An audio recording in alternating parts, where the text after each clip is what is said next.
कभी ऐसा हुआ हो कि आपको पता हो कि ये इसने क्राइम किया है और ये गिल्ट में है, लेकिन आपको फिर भी उसको रिप्रेजेंट करना है? ऐसा कभी हुआ है कि ज़्यादा पैसे दे रहे हो या ऐसा कुछ और आपने सामने क्रिमिनल भी बैठा तब भी आप ऐसा है कि हाँ मैं रिप्रेजेंट कर लूँगी, कभी ऐसा हुआ है? लेकिन अगर हम अभी आजकल के केसेस देखें उसमें तो कहीं ना कहीं लड़कों पर फॉल्स केसेस लगाए जा रहे हैं और उसमें ये भी कहा जा रहा है कि सिर्फ लड़कियों के लिए है कि इनोसेंट अंटिल प्रूवन गिल्टी, लेकिन लड़कों के लिए है कि वो तब भी गिल्टी है अगर वो प्रूवन गिल्टी नहीं भी हुआ है और अगर वो प्रूवन गिल्टी हो भी जाता है तब भी वो गिल्टी ही है। लेकिन वहीं अगर एक लड़का कंप्लेंट करना चाहे तो वो नहीं कर सकता है। फॉर एग्जाम्पल एक लड़की शादी का प्रॉमिस करती है लेकिन उसके बाद वो नहीं करती है उस लड़के से शादी, तो लड़का क्या करेगा? दोस्त के साथ घूमेगा और साथ ही साथ वो क्या कर सकता है? कुछ नहीं है उसके पास। लड़की के खिलाफ वो कुछ नहीं कर पाता कि कहीं ना कहीं जो लॉ वुमेन के फेवर में आया था अब कहीं ना कहीं वो वुमेन मिसयूज कर रही है उस लॉ को। हाँ जी, कर रही है। आई एम नॉट सेइंग कि most of the women but many of them. हमारे इंडिया में ऐसे काफ़ी हम कह दें पिछड़े इलाके हैं या काफ़ी ऐसे लोग हैं जिनको लॉज के बारे में पता ही नहीं है। उन पर ऐसे लॉज थोप देते हैं कि वो उनको तब पता चलता है कि हाँ मेरे ऊपर ये सेक्शन आया, मेरे ऊपर ये आईपीसी की धारा आई और अब पता चलता है कि हाँ ये भी ऐसा लॉ हमारे इंडियन जुडिशरी सिस्टम में या इंडियन जस्टिस सिस्टम में प्रिवेल करता है। तो अगर हम देखें कि अगर कोई लॉयर आता है बिल्कुल बाइक में गाड़ी में और वहाँ पे रेड लाइट है, पुलिस रोकती है उसे और कहती है कि अगर सामने लॉयर है तो थोड़ा डरते हैं कि हाँ इनको तो हमारे से ज़्यादा लॉस पता होंगे, और वही अगर कोई बाइक से व्यक्ति आ रहा है तो उसकी चाबी निकाली जाती है, बल्कि चाबी निकालना गलत है। आप उसका चालान काटे अगर उसने कुछ उल्लंघन किया है किसी रूल का, लेकिन चाबी निकाल दी जाती है और काफ़ी लोगों को ये पता ही नहीं होता है कि ये गलत भी है। नहीं, आपने कुछ बात बताओगे, सपोजिटली आपके साथ कुछ हुआ है तो कैसे पता चलेगा? कहीं आपकी बॉडी पे चोट के निशान है, ठीक है, आप जज के पास खड़े हो, ऐसी बात नहीं है, जज बहुत अच्छे जजेस हैं हमारे इंडिया के जुडिशियल सिस्टम में। आप उनको अगर बोलें कि सर या मैम मेरे साथ ऐसा हुआ है, ठीक है, मुझे हरास किया गया है, मारा पीटा गया है, तो वो बिल्कुल सुनेंगे। आप बताइए, आप अपनी आवाज़ उठाइए। लोग जज से नहीं डरते, लोग पुलिस से डरते हैं कि मैं बोलूँगा तो फिर मुझे और मारेगा। उसके पास राइट ही नहीं है मारने का, आप किससे डर रहे हो? ये चीज़ भी तो आपको देखनी पड़ेगी ना। I think legal system is quite slow, ठीक है, जस्टिस मिलता है लेकिन एक बहुत लेटर स्टेज पे जाके मिलता है। इनफैक्ट बिहार में तो पहले कुछ प्रिजनर्स ऐसे थे जो ट्रायल का ही वेट कर रहे थे, जो कोर्ट ही नहीं पहुंच पा रहे थे। इनफैक्ट एक बंदा अपने ट्रायल का वेट कर रहा था 18 साल से, उसको कोर्ट में ही प्रेजेंट नहीं किया गया, ठीक है। तो मैं नहीं इस चीज़ से सेटिस्फाइड हूँ कि लोगों को प्रॉपर जस्टिस मिल रहा है, बट इसके लिए एक रिट पिटीशन लगी थी कि मतलब फास्ट ट्रायल होना चाहिए। तो लेटर ऑन फिर चेंजेस है, बिल्कुल हुआ। Right of a speedy trial इस केस के साथ आया था। उन्हें सर्जरी कोई करवानी है तो 10 लाख 15 लाख इजीली दे देंगे। वही अगर लॉयर उनसे 5 लाख या 2 लाख फीस डिमांड कर रहे हैं, पीपल आर लाइक ये काम तो 20,000 रुपये में भी हो रहा है बाहर, हम इतना अमाउंट क्यों पे करें? ठीक है, if you are getting yourself a qualified and experienced lawyer ना, तो वो फीस पे करना नॉर्मल है। And being a lawyer is a full time job, ठीक है। It's like getting a permanent tattoo on your face, you have to be fully committed to it, ठीक है। कोई अपनी बेटी दे रहा है, वो ऑलमोस्ट सब कुछ दे रहा है आपको, ठीक है, जिसको उन्होंने पाला पोसा है, 20-22 साल पढ़ाया लिखाया है, उसकी एजुकेशन में पैसे खर्च करे हैं, उसका हर चीज़ का खर्चा किया है। इनफैक्ट एक कॉमन आदमी ना अपनी ज़िंदगी भर की कमाई लगा देता है अपनी बेटी की शादी में, अगर हम देखने जाएँ तो। एक बात बताओ, उसके बाद भी आप मांग रहे हो नहीं गोल्ड की चेन चाहिए, हमें कड़ा चाहिए, हमें ब्रेसलेट चाहिए, हमें फिर ये वाली गाड़ी चाहिए, ऐसा वाला फर्नीचर चाहिए। These are so unreasonable. अगर आप अच्छी लड़की से शादी कर रहे हो, पढ़ी लिखी है, वो कल को जाके आपके बच्चों को अच्छा फ्यूचर दे सकती है, ठीक है, आपकी फैमिली को अच्छी लाइफ दे सकती है। वो अपनी पूरी फैमिली छोड़ के आ रही है, आपकी पूरी फैमिली संभाल रही है, उसके बाद भी आपको लगता है कि ये डिमांड्स रीजनेबल है।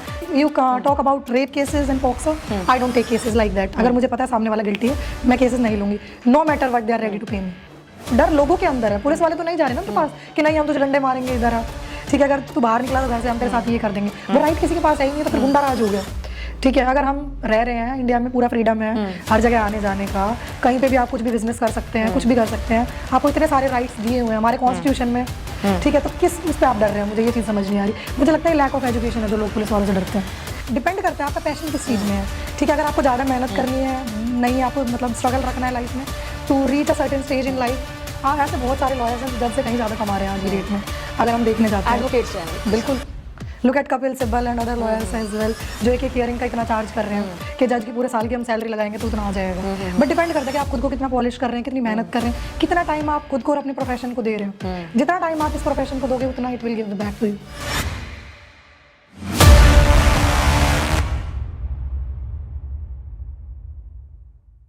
Namaskar and welcome to Legal Lens with Vichar Vimarsh India.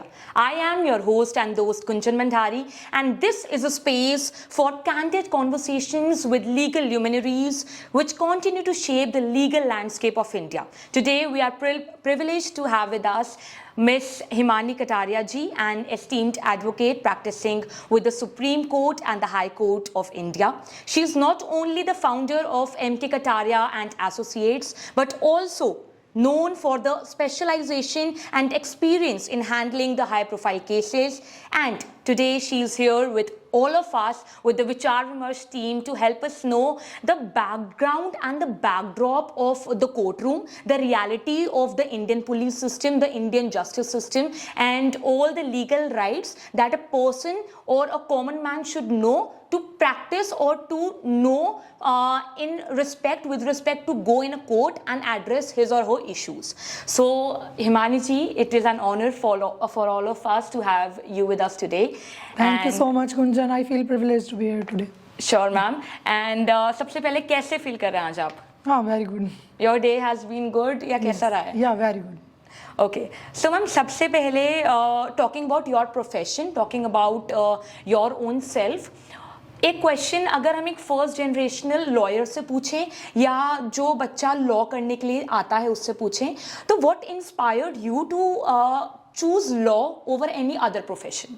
I choose law because I think that this is the profession which makes a person somebody in reality today. To the world, you are accepted like that. अगर हम जाते हैं किसी और profession के लिए, I wanted to give my voice to people who are not capable to speak for themselves. So ma'am law के अलावा आप अगर पुलिस में जाते तो उसमें भी आप एक कंट्री के लिए एक अहम रोल प्ले कर सकते हैं. So my main question was that कि व्हाई ओनली लॉ? ऐसे काफ़ी सारे प्रोफेशन हैं जिसमें आप लोगों के लिए आवाज़ उठा सकते हैं, जैसे एक्टिविज्म हो गया या there are several other professions. Why only to choose law over any other profession? If we speak about being in police, police का काम जहाँ खत्म होता है वहाँ पे लॉयर्स का काम स्टार्ट होता है. ठीक है, we can get justice for them, for people. ठीक है, एंड अगर हम देखें पुलिस का काम तो pretty much we are aware के कैसा ही कर रहे हैं. अकॉर्डिंग टू यू कैसा होता है? According to you I don't think so that they like help people. ठीक है, व्हेन माय क्लाइंट कम, उनको इतनी प्रॉब्लम होती है, इवन एक बेसिक एफआईआर के लिए उनको बहुत स्ट्रगल करना पड़ता है. इनफैक्ट जो विमेन पुलिस स्टेशन वाले हैं, अगर आप उनके पास भी जाते हो, मेरी फीमेल क्लाइंट्स हैं, whenever they come they are like के पुलिस वालों ने हमसे पूछा अच्छा ये कब हुआ? ये तो हुआ ही नहीं, तू तो झूठ बोल रही है. एक बात बताओ, अगर विमेन सेल बनाया गया है वो विमेन की हेल्प के लिए बनाया गया है, नोट के अगर हम वहाँ पे जा रहे हैं, दे आर लाइक अच्छा तेरे साथ ऐसे कर दिया, ऐसे तो हो ही नहीं सकता, कब हुआ ऐसा, सबूत लेके आओ. अगर कॉमन इंसान सबूत और ये सब कर पाता, फिर पुलिस की और लॉयर्स की जरूरत क्या आती है इस चीज़ के लिए? बिल्कुल सही. That's what people are facing. कोई एक ऐसा केस, जैसे भी आपने बताया कि काफ़ी सारी महिलाएं आपके पास आते हैं, काफ़ी सारे लोग आपके पास आते हैं, कोई एक ऐसा केस जो आपको याद हो अभी तक, चाहे वो किसी भी फील्ड से रिलेटेड हो, चाहे वो किसी भी इशू से रिलेटेड हो, एक केस जो आपको अभी तक याद हो? There is this girl from Bihar. ठीक है, she is 27 and she was forced to marry a man who is 52 who is an IPS officer in Bihar. ठीक है, and her parents literally forced her to marry that man because he have that status being a IPS. वो reason था सिर्फ. that's it. And what about the age? They are like ठीक है, as है, and that guy also have a 13-year-old child with him. That's a boy child ना, sorry, पिछली marriage से. हाँ जी, he is divorced as well. And मतलब that girl, she was crying, मतलब she approached me through Instagram. ठीक है, and I met her. She is like that you are my only hope in life. ठीक है, later on we helped her. Finally she is divorced from that man and she is happy and living. तो ये case है जो आपको याद है? याद है. Other than that one more case very famous from Gurgaon only. There is this very high profile school. एक बच्चे को थोड़ी सी प्रॉब्लम थी डिसलेक्सिया की, उन्होंने उसका एडमिशन कैंसिल कर दिया. Other than that minor issue के साथ अगर बच्चा एडमिशन लेता है तो कोई भी स्कूल उसको मना नहीं कर सकता कि नहीं हम आपको नहीं रखेंगे. ठीक है, मैं स्कूल का नाम नहीं लेना चाहती, वेरी हाई प्रोफाइल. तो रीजन क्या था ना लेने का? ही इज डिसलेक्सिक ना, माइनर डिसलेक्सिया था उसको. ठीक है, उस रीजन से वो कैंसिल कर रहे थे एडमिशन लेने के बाद. So the parents are like ठीक है कोई बात नहीं, आप कैंसिल कर दो, at least refund or fees. 2-2.5 lakh रुपए वो ऑलरेडी ले चुके थे. फीस भी वो रिफंड करने के लिए मना कर रहे थे. Later on when I approach the school, they refunded the amount, they have given a written apology as well. So these are the cases I remember. तो ये बाकी जैसे आपने बताया ये एक पर्टिकुलर स्कूल की बात है, क्या आप मानते हैं कि ऐसे कुछ माइनर या मेजर इश्यूज की वजह से बाकी स्कूल्स में भी होता है कि एडमिशन रिस्ट्रिक्ट करते हैं? हाँ जी, करते हैं. तो कोई स्पेशल स्कूल होना चाहिए इन बच्चों के लिए? Do you believe? I believe they should go to the normal school and feel normal. But उनको they are admission normal नहीं मिल रहा है kids. उसमें. नहीं, उनको एडमिशन मिल रहा है, मतलब एडमिशन तो हो गया था ना. Later on they cancelled it without the refund as well. ठीक है, अगर मान लो पैसा एडमिशन लेने के बाद कैंसिल कर दिया. and they are not even ready to refund the amount. Later on, when I interfered with the matter and I sent a legal notice, they have also like given a written apology along with the refund. ठीक है, that's where the lawyer comes. मतलब ये होता है कि lawyer से लोग डरते हैं। नहीं, डरने वाली बात नहीं है. We are pretty much aware about our rights and other people's right as well. So we can fight for people who are not able to fight for themselves. Great ma'am, आपने बात करी लॉयर की। जैसे मैं law के background से belong नहीं करती हूँ, तो काफी लोगों को ये भी थोड़ा डाउट रहता है कि लॉयर और एडवोकेट ये सेम टर्म है या अलग अलग हैं? Basically, they are a same term. When you register yourself at the bar council, you become a lawyer. Sorry, advocate. But later on, when you start practicing, you become an advocate. This is the same term. है same term? बिल्कुल बिल्कुल। ठीक है ma'am, ऐसा कभी हुआ है कि जैसे आपके पास हर तरीके के लोग आते होंगे, तो कभी ऐसा हुआ हो कि आपको पता हो कि ये इसने क्राइम किया है और ये गिल्ट में है, लेकिन आपको फिर भी उसको रिप्रेजेंट करना है? ऐसा कभी हुआ है कि ज्यादा पैसे दे रहे हो या ऐसा कुछ, और आपने सामने क्रिमिनल भी बैठा है तब भी आप ऐसा है कि हाँ मैं रिप्रेजेंट कर लूंगी, कभी ऐसा हुआ है? नहीं, I don't think so I can do that. ठीक है, I also get offers, I don't take cases like that. If I know someone is guilty, I am not gonna represent them in the court. तो आज तक आपने कभी भी किसी criminal को रिप्रेजेंट नहीं किया? नहीं, क्रिमिनल को किया होगा, ठीक है, एंड बताया होगा उसको कि that you have done this, ठीक है, you will get this much of sentence, ठीक है, I am not gonna protect you, I will take your stand. हम लेकिन मिनिमम से मिनिमम मैं कर सकती हूँ। अच्छा। But if you talk about rape cases and POCSO, I don't take cases like that. अगर मुझे पता है सामने वाला गिल्टी है, मैं केसेस नहीं लूंगी, no matter what they are ready to pay me. कभी कभी ऐसा होता है कि ये कहावत भी है, लोग कहते हैं कि कभी भी लॉयर या डॉक्टर को आप झूठ ना बोलें, राइट? तो कभी ऐसा हुआ हो कि किसी भी पर्सन ने, जैसे हर तरीके के आपके पास लोग आते हैं, तो किसी व्यक्ति ने आपसे कुछ छुपाया हो और आपको बाद में पता चला हो कि यार ये तो गलत था और मैंने उसका साथ दिया, कभी ऐसा हुआ है बाद में पता चला हो कि यार? नहीं, मेरी पर्सनैलिटी देख के बता देते हैं। अच्छा मैम, जैसे काफी लोग फेमिलियर नहीं होते हैं कुछ लॉज को लेकर। हमारे इंडिया में ऐसे काफी, हम कह दें पिछड़े इलाके हैं, या काफी ऐसे लोग हैं जिनको लॉज के बारे में पता ही नहीं है। उन पर ऐसे लॉज थोप देते हैं कि वो उनको तब पता चलता है कि हाँ मेरे ऊपर ये सेक्शन आया, मेरे ऊपर ये आईपीसी की धारा आई, और अब पता चलता है कि हाँ ये भी ऐसा लॉ हमारे इंडियन जुडिशरी सिस्टम में या इंडियन जस्टिस सिस्टम में प्रिवेल करता है। तो अगर हम देखें कि अगर कोई लॉयर आता है बिल्कुल बाइक में, गाड़ी में, और वहाँ पे रेड लाइट है, पुलिस रोकती है उससे और कहती है कि अगर सामने लॉयर है तो थोड़ा डरते हैं कि हाँ इनको तो हमारे से ज़्यादा लॉस पता होंगे, और वही अगर कोई बाइक से व्यक्ति आ रहा है तो उसकी चाबी निकाल ली जाती है, बल्कि चाबी निकालना गलत है, आप उसका चालान काटे अगर उसने कुछ उल्लंघन किया है किसी रूल का, लेकिन चाबी निकाल दी जाती है, और काफ़ी लोगों को ये पता ही नहीं होता है कि ये गलत भी है। तो कुछ ऐसे लीगल राइट्स जो लोगों को पता होने चाहिए और लोगों को नहीं पता है, वो कौन से हैं? मैम, कोई भी पुलिस वाला आपकी गाड़ी की या बाइक की चाबी नहीं ले सकता, दिस इज इलीगल, ठीक है। लेकिन निकालते हैं फिर भी। हाँ, मुझे पता है, करते हैं, बट लेकिन आप एक्शन लीजिए ना, उनकी हायर अथॉरिटीज को कंप्लेन कीजिए। अगर वो भी नहीं सुन रहे, यू कैन अप्रोच कोर्ट, ठीक है, यू कैन गो देयर। बस इंडिया में आई थिंक लॉज की कमी नहीं है, कमी है कहीं ना कहीं लोगों का फेथ कम है लीगल सिस्टम में और जुडिशियल सिस्टम में। अगर आप अप्रोच करोगे, यू विल गेट जस्टिस।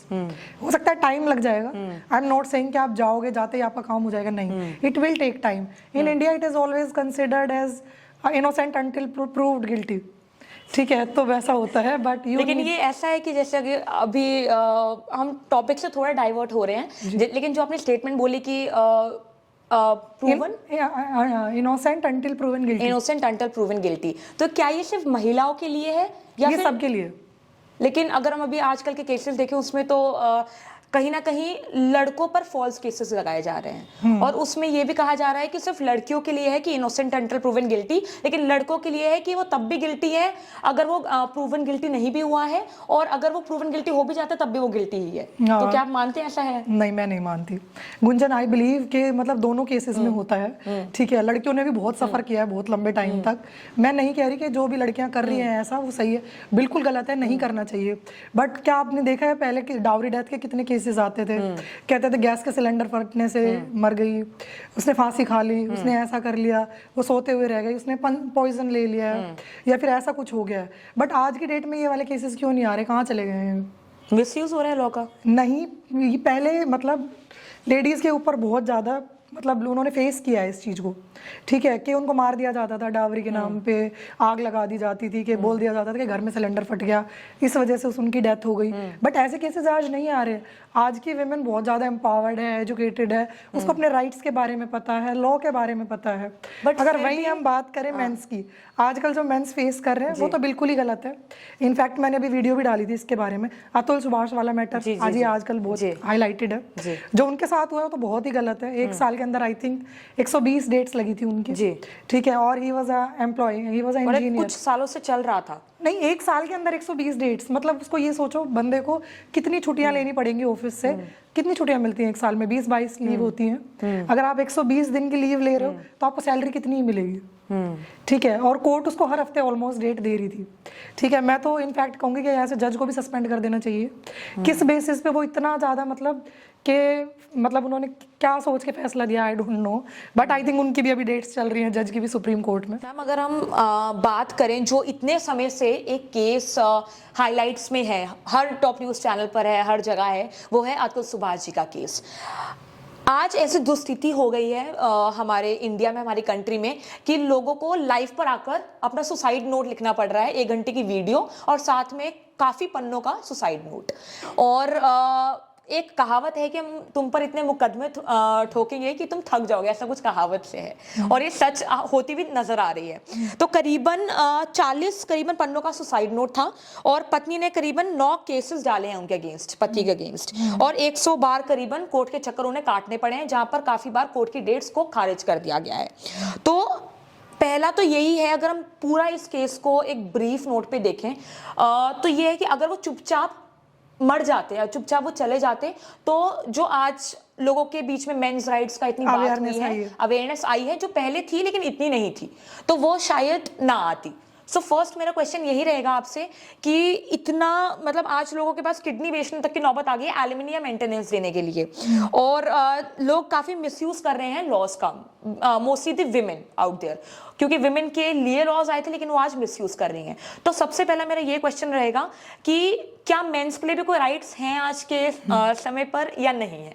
बिल्कुल मैम है, और इनफैक्ट सुप्रीम कोर्ट ने भी ये चीज़ बोली है कि women can't misuse the women protection laws which were given to them, जो उन्हें प्रोटेक्ट करने के लिए बनाए गए थे, वो इसलिए नहीं बनाए गए। क्या क्या आते हैं वुमेन प्रोटेक्शन लॉज में? जैसे किसी के साथ डोमेस्टिक वायलेंस हो रहा है, या किसी के साथ क्रूएलिटी कर रहे हैं उसके इन लॉज, जैसे पहले मारपीट होती थी, तो ये सब चीज़ें होती थी। इनफैक्ट आज क्या है, जो पढ़ी लिखी लेडीज़ हैं, जो अच्छा काम कर रही हैं, उनको अगर घर में कुछ बोल दिया जाता है तो वो जाके कंप्लेन कर देती हैं पुलिस स्टेशन में 498A की, और डोमेस्टिक वायलेंस की, कि मेरे साथ मारपीट हुई है, मुझे बंद करके रखा गया है, मेरे साथ ये सब हो रहा है। मैं ये नहीं कह रही कि सारी लेडीज़ गलत है, बट 50% ऐसे केसेस आ रहे हैं। इनफैक्ट सुप्रीम कोर्ट को बीच में आना पड़ा है ये चीज़ बोलने के लिए after the Atul Subhash case. अगर मैं बोलूँ कि किसी इंसान को अपनी जान गंवानी पड़ी है, ठीक है, just to highlight the fact कि मतलब हो क्या रहा है, ठीक है, mens are also a victim of this, ठीक है, एंड आई बिलीव कि जस्टिस होना चाहिए, ठीक है, both are equal, man and women, ठीक है, हमें इक्वल राइट्स दिए गए हैं हर जगह पे, बट थोड़ा सा मैं कहूँगी कि हाँ, मतलब ये लॉज विमेन को फेवर करते हैं, और कहीं ना कहीं इनका आज की डेट में मिसयूज भी काफ़ी ज़्यादा हो रहा है। लेकिन बात आपने करी थी शुरू में कि इक्वालिटी है लॉज में, लेकिन अभी आपने कहा कि मेंस कहीं ना कहीं वुमेन पे फेवर होता है लॉ, तो डोंट यू थिंक कि थोड़ा चेंज होना चाहिए लॉ में, कि कहीं ना कहीं इक्वल लॉज रहे? मैं ये नहीं कह रही कि मेन के लिए फेवर आ जाए, बट दोनों के लिए इक्वल रहे, बिकॉज आज के समय पर एक लड़की फॉर एग्जांपल, अगर कोई भी एक लड़की है, एलिगेशन लड़के पे लगा सकती है कि हमारा फिजिकल रिलेशन रहा है या फिजिकल असॉल्ट हुआ है, और सिर्फ उसके स्टेटमेंट के मद्देनजर रखते हुए एक एफआईआर या कंप्लेंट करी जा सकती है लड़की के द्वारा लड़के के अगेंस्ट। लेकिन वहीं अगर एक लड़का कंप्लेंट करना चाहे तो वो नहीं कर सकता है। फॉर एग्जांपल एक लड़की शादी का प्रॉमिस करती है, लेकिन उसके बाद वो नहीं करती है उस लड़के से शादी, तो लड़का क्या करेगा? दोस्त के साथ घूमेगा, है ना, और ज्यादा से ज्यादा वो क्या कर सकता है? कुछ नहीं है उसके पास, लड़की के खिलाफ वो कुछ नहीं कर पाता है। तो डू यू थिंक कि इक्वल लॉज, कुछ ना कुछ लॉज में चेंज आने चाहिए? जो अभी आपने बात करी ना कि मतलब जो लड़का लड़की के बीच में कंसेंशुअल होता है, उसके बाद वो जाके कंप्लेन कर देती है, ठीक है, ये सिर्फ यही मैटर नहीं है, इसके अलावा आपको पता है इंडिया में कितने रेप के केसेस अनरिपोर्टेड जाते हैं, ठीक है, उसको कोई क्यों नहीं देख रहा है? चलो ये है कुछ लोगों के बीच में जो भी कंसेंशुअल था वो कर रहे हैं, ठीक है, बट जो इंडिया में इतने सारे केसेस अनरिपोर्टेड जा रहे हैं, ठीक है, have you heard of the term called date rape? वो क्या होता है? कोई बॉयफ्रेंड गर्लफ्रेंड है, अपनी मर्जी से कहीं जा रहे हैं, लड़का खुद को फोर्स करता है लड़की के ऊपर, दे आर डेट रेप्ड। ठीक है, अगर ऐसे केस में लड़की जाके कंप्लेन कर रही है तो जो कुछ झूठे केसेस आते हैं उनकी वजह से, जिनका सच में जिनके साथ बुरा हो रहा है ना, उनको भी लोग नहीं सुनते हैं, पुलिस वाले उनका भी कंप्लेंट नहीं लेते हैं। ठीक है, तो दोनों ही कहीं ना कहीं लेकिन आपने जैसे फॉल्स रेप केसेस कहे, वैसे फॉल्स डाउरी केसेस काफी आते हैं। बिल्कुल आते हैं। तो वो कैसे आइडेंटिफाई, कैसे, किसका काम है आइडेंटिफाई करना, कौन जिम्मेदार है इसके लिए? वो तो कोर्ट, अगर आप कोर्ट में जा रहे हो, पुलिस है? पुलिस है, बिल्कुल। पहले पुलिस तो कंप्लेंट रजिस्टर करेगी, फिर जाएगा कोर्ट के पास। कोर्ट में जो आपका लॉयर है वो प्रूव करेगा कि हमने तो कभी डावरी मांगा नहीं। अगर चलो वो कह रही है कि भाई मेरे से डावरी मांगा गया, do you have any proof? कोई कॉल रिकॉर्डिंग्स हैं या कुछ हैं जिसमें उन्होंने डिमांड किया है, कोई पैसा आपकी फैमिली ने ट्रांसफर किया है, या कोई असेट्स जो आपने दिए हैं, आपके पास कोई बिल्स हैं कि हमने ये सामान इनको खरीद के दिया इनकी डिमांड के ऊपर, तो वो प्रूव तो करना पड़ेगा ना कोर्ट में कि हाँ डावरी की डिमांड मेरे से करी गई है। एक अभी हरियाणा में काफी फेमस केस हुआ था। कौन सा? एक लड़की की शादी हो रही थी, पुलिस इंस्पेक्टर था आई थिंक, तो उन्होंने वो लड़की थोड़े गरीब घर से थी, वो ऑल्टो कार दे रहे थे उनको शादी में। सो ही इज लाइक, उसकी कॉल रिकॉर्डिंग थी कि तुम मुझे ऑल्टो दे रहे हो, तूने मुझे हवलदार समझ रखा है क्या, मेरे को क्रेटा चाहिए, ऑल्टो मेरे पापा रख लेंगे। ये बोला है? ये it's a very famous case, आपने सुना नहीं? It's a very viral video. क्या क्या केस था पूरा? यही था कि लड़की से डिमांड कर रहे थे डावरी के लिए। ठीक है, और लड़की के पेरेंट्स के पास इतना पैसा नहीं था, लड़की ने उसकी रिकॉर्डिंग कर ली, पढ़ी लिखी लड़की थी वो, फिर वीडियो बहुत वायरल है, पूरी फैमिली जेल गई है उस चीज के चक्कर में। लड़के की हाँ। तो करेटा गाड़ी आप मांग रहे हो सामने वाले पार्टी से या लड़की से, मतलब 18-20 लाख रुपए की गाड़ी है। ठीक है, कोई अपनी बेटी दे रहा है, वो ऑलमोस्ट सब कुछ दे रहा है आपको। ठीक है, जिसको उन्होंने पाला पोसा है, 20-22 साल पढ़ाया लिखा है, उसकी एजुकेशन में पैसे खर्च करे हैं, उसका हर चीज का खर्चा किया है। इनफैक्ट एक कॉमन आदमी ना अपनी जिंदगी भर की कमाई लगा देता है अपनी बेटी की शादी में, अगर हम देखने जाए तो। एक बात बताओ, उसके बाद भी आप मांग रहे हो नहीं गोल्ड की चेन चाहिए, हमें कड़ा चाहिए, हमें ब्रेसलेट चाहिए, हमें फिर ये वाली गाड़ी चाहिए, ऐसा वाला फर्नीचर चाहिए। These are so unreasonable. अगर आप अच्छी लड़की से शादी कर रहे हो, पढ़ी लिखी है, वो कल को जाके आपके बच्चों को अच्छा फ्यूचर दे सकती है। ठीक है, आपकी फैमिली को अच्छी लाइफ दे सकती है। वो अपनी पूरी फैमिली छोड़ के आ रही है, आपकी पूरी फैमिली संभाल रही है, उसके बाद भी आपको लगता है कि ये डिमांड्स रीजनेबल है कि आप उनसे करेटा गाड़ी मांग रहे हैं, मर्सिडीज मांग रहे हैं, BMW मांग रहे हैं। तो केवल रिकॉर्डिंग सामने आई, इससे जस्टिस मिली? बिल्कुल मिली। लेकिन अगर वो सिर्फ स्टेटमेंट के मद्देनजर रखते हुए अगर वो बोलती कि मैं ऐसा हुआ है मेरे साथ, या वो उन्होंने ऐसा बोला है, तो उनको टाइम लग जाता प्रूव करने में। कितना टाइम? काफी टाइम। और हो सकता है कि उनको विटनेस चाहिए होते कि इनके सामने बोला गया है। अगर मान लो हमारे पास ऐसा कोई एविडेंस नहीं है तो ऐसा कोई विटनेस रखिए। अगर आप लड़की वालों से या लड़के वालों से जब बात कर रहे हैं तो 2-4 लोगों को साथ में लेके बैठे। ठीक है, अगर ऐसी कोई डिमांड आ रही है, बिल्कुल आई विटनेस, तो उनके स्टेटमेंट भी कोर्ट में वैलिड है। वो वहां पे जाके बोलेंगे कि इनके साथ ऐसा हुआ है। अगर जो आप कह रहे हैं कि लड़के वाले अगर ऐसा कुछ फेस कर रहे हैं, सपोजिटली देखो घर में मेड होती है, ठीक है, वो देख सकती है कि लड़की के साथ मारपीट हो रही है, यहाँ पे नहीं हो रही, या फिर कोई पड़ोसी है। ठीक है, मतलब ऐसा कुछ आप रखिए माहौल के क्रिएट हो कि पता चल रहा है कि ये सब हो रहा है। ठीक है, अगर मान लो आपकी मेड है, वो कोर्ट में आके बोले कि हाँ जी इनके साथ मारपीट होती थी, या सपोजिटली अतुल सुभाष वाला जो केस है, इसमें जैसे वो उनसे 40,000 मेंटेनेंस ऑलरेडी ले रही थी। ठीक है, और उसके बाद उनकी डिमांड बढ़ गई थी कि नहीं मुझे 2 लाख रुपए चाहिए मेंटेनेंस में। फिर जो 1 करोड़ वाला बंदा अपनी सैलरी पे लोन लेके 1 करोड़ रुपए मेंटेनेंस देने के लिए रेडी था। ठीक है, बट लेटर ऑन जज ने जैसे बोला कि नहीं आप इतना मेंटेनेंस दो, उस प्रेशर के अंडर जाके इन्होंने जाके सुसाइड कमिट करा। ठीक है, लेकिन एक बात बताओ, वो खुद भी पढ़ी लिखी है। ठीक है, वो केपेबल थी कि वो काम कर सकती थी। ठीक है, 40,000 आई थिंक इनफ, कंपनी में भी काम करती थी। हाँ जी, तो मैं वही तो कह रही हूँ, 40,000 आई थिंक इनफ मेंटेनेंस है। एक लेडी को कितना खर्चा चाहिए होता है महीने का? अगर मिडिल क्लास के लिए हम जाएं, 20-30 हजार रुपए बहुत है, 10,000 बच्चे का बहुत है मेंटेनेंस, उतने में वो खुद का ख्याल रख सकते हैं। जस्ट बिकॉज आज आपका हस्बैंड जाके ज्यादा कमा रहा है, ठीक है, कि तो आप उससे उतना ही डिमांड करते जाओ, ये तो लालच बढ़ता जा रहा है ना, जितना ज्यादा हो उतना ज्यादा। वो नहीं हो सकता। एक बार कोर्ट ने जो अच्छा खासा मेंटेनेंस कर दिया है वो इनफ है। उसके बाद मतलब सामने वाली पार्टी को, इनफैक्ट अतुल सुभाष जी ने बोला भी था कि मैं सुसाइड कमिट कर लूंगा, मैं इतना परेशान आ चुका हूँ इन सब चीजों से। तो देवर लाइक कि अच्छा तुम ऐसा बोल रहे हो, तुमने करा तो नहीं है ऐसा। ये 2 बार बोला गया है ना, 2 बार बोला गया है, तो व्हाट इट इज कि मतलब आप बोल रहे हो ना उसको कि एक बार उनकी वाइफ तो सुसाइड हुआ ना, ये कि उनकी वाइफ ने भी बोला, इनफैक्ट मदर इन लॉ ने भी बोला, इन-लॉज ने भी बोला है ऐसा। ठीक है, तो आप किसी इंसान को ऐसा कैसे बोल सकते हैं? ठीक है, जब एक बात बताओ, अगर आपकी शादी हुई थी तो एक टाइम पे अच्छे रिलेशन भी थे, उनको याद रखिए कि वो कोई याद नहीं रखता। नहीं रखना चाहिए। ठीक है, अपनी सेल्फ रिस्पेक्ट को ऊपर रखिए। अगर भगवान ने आपको हाथ पैर दिए हैं तो आप कमा के खा सकते हो। अगर देखो कोई जेन्युइन में बेचारा है, बीमार है, या कोई केपेबल नहीं है कमाने के लिए, उतना एजुकेटेड नहीं है लड़की, ठीक है, तो वो मेंटेनेंस ले रही है, समझ में आता है। अगर आपकी 3-4 लाख रुपए सैलरी है, खुद को अच्छे से मेंटेन कर सकते हो, अच्छी गाड़ी लेके घूम रहे हो, ठीक है, you maintain a good lifestyle, but नहीं स्टिल आपको 5 लाख रुपए अपने हस्बैंड से चाहिए, तो ये कौन सा वो है ना। तो खुद की सेल्फ रिस्पेक्ट ऊपर रखिए कि ठीक है हमारे आज टर्म्स खराब हो गए हैं, बच्चे के लिए आप लो मेंटेनेंस, अगर आप अपना अच्छे से कर सकते हो, बच्चे के लिए आप क्लेम कर सकते हैं। उसके अलावा अपनी सेल्फ रिस्पेक्ट ऊपर रखिए, that I can maintain my self, ठीक है, I can live with dignity. और मेंटेनेंस जब तक देना होता है जब तक वाइफ दोबारा शादी नहीं करती। अगर जिस दिन वाइफ दोबारा शादी कर लेती है, मेंटेनेंस उस दिन खत्म हो जाता है। वो करेगी क्यों फिर?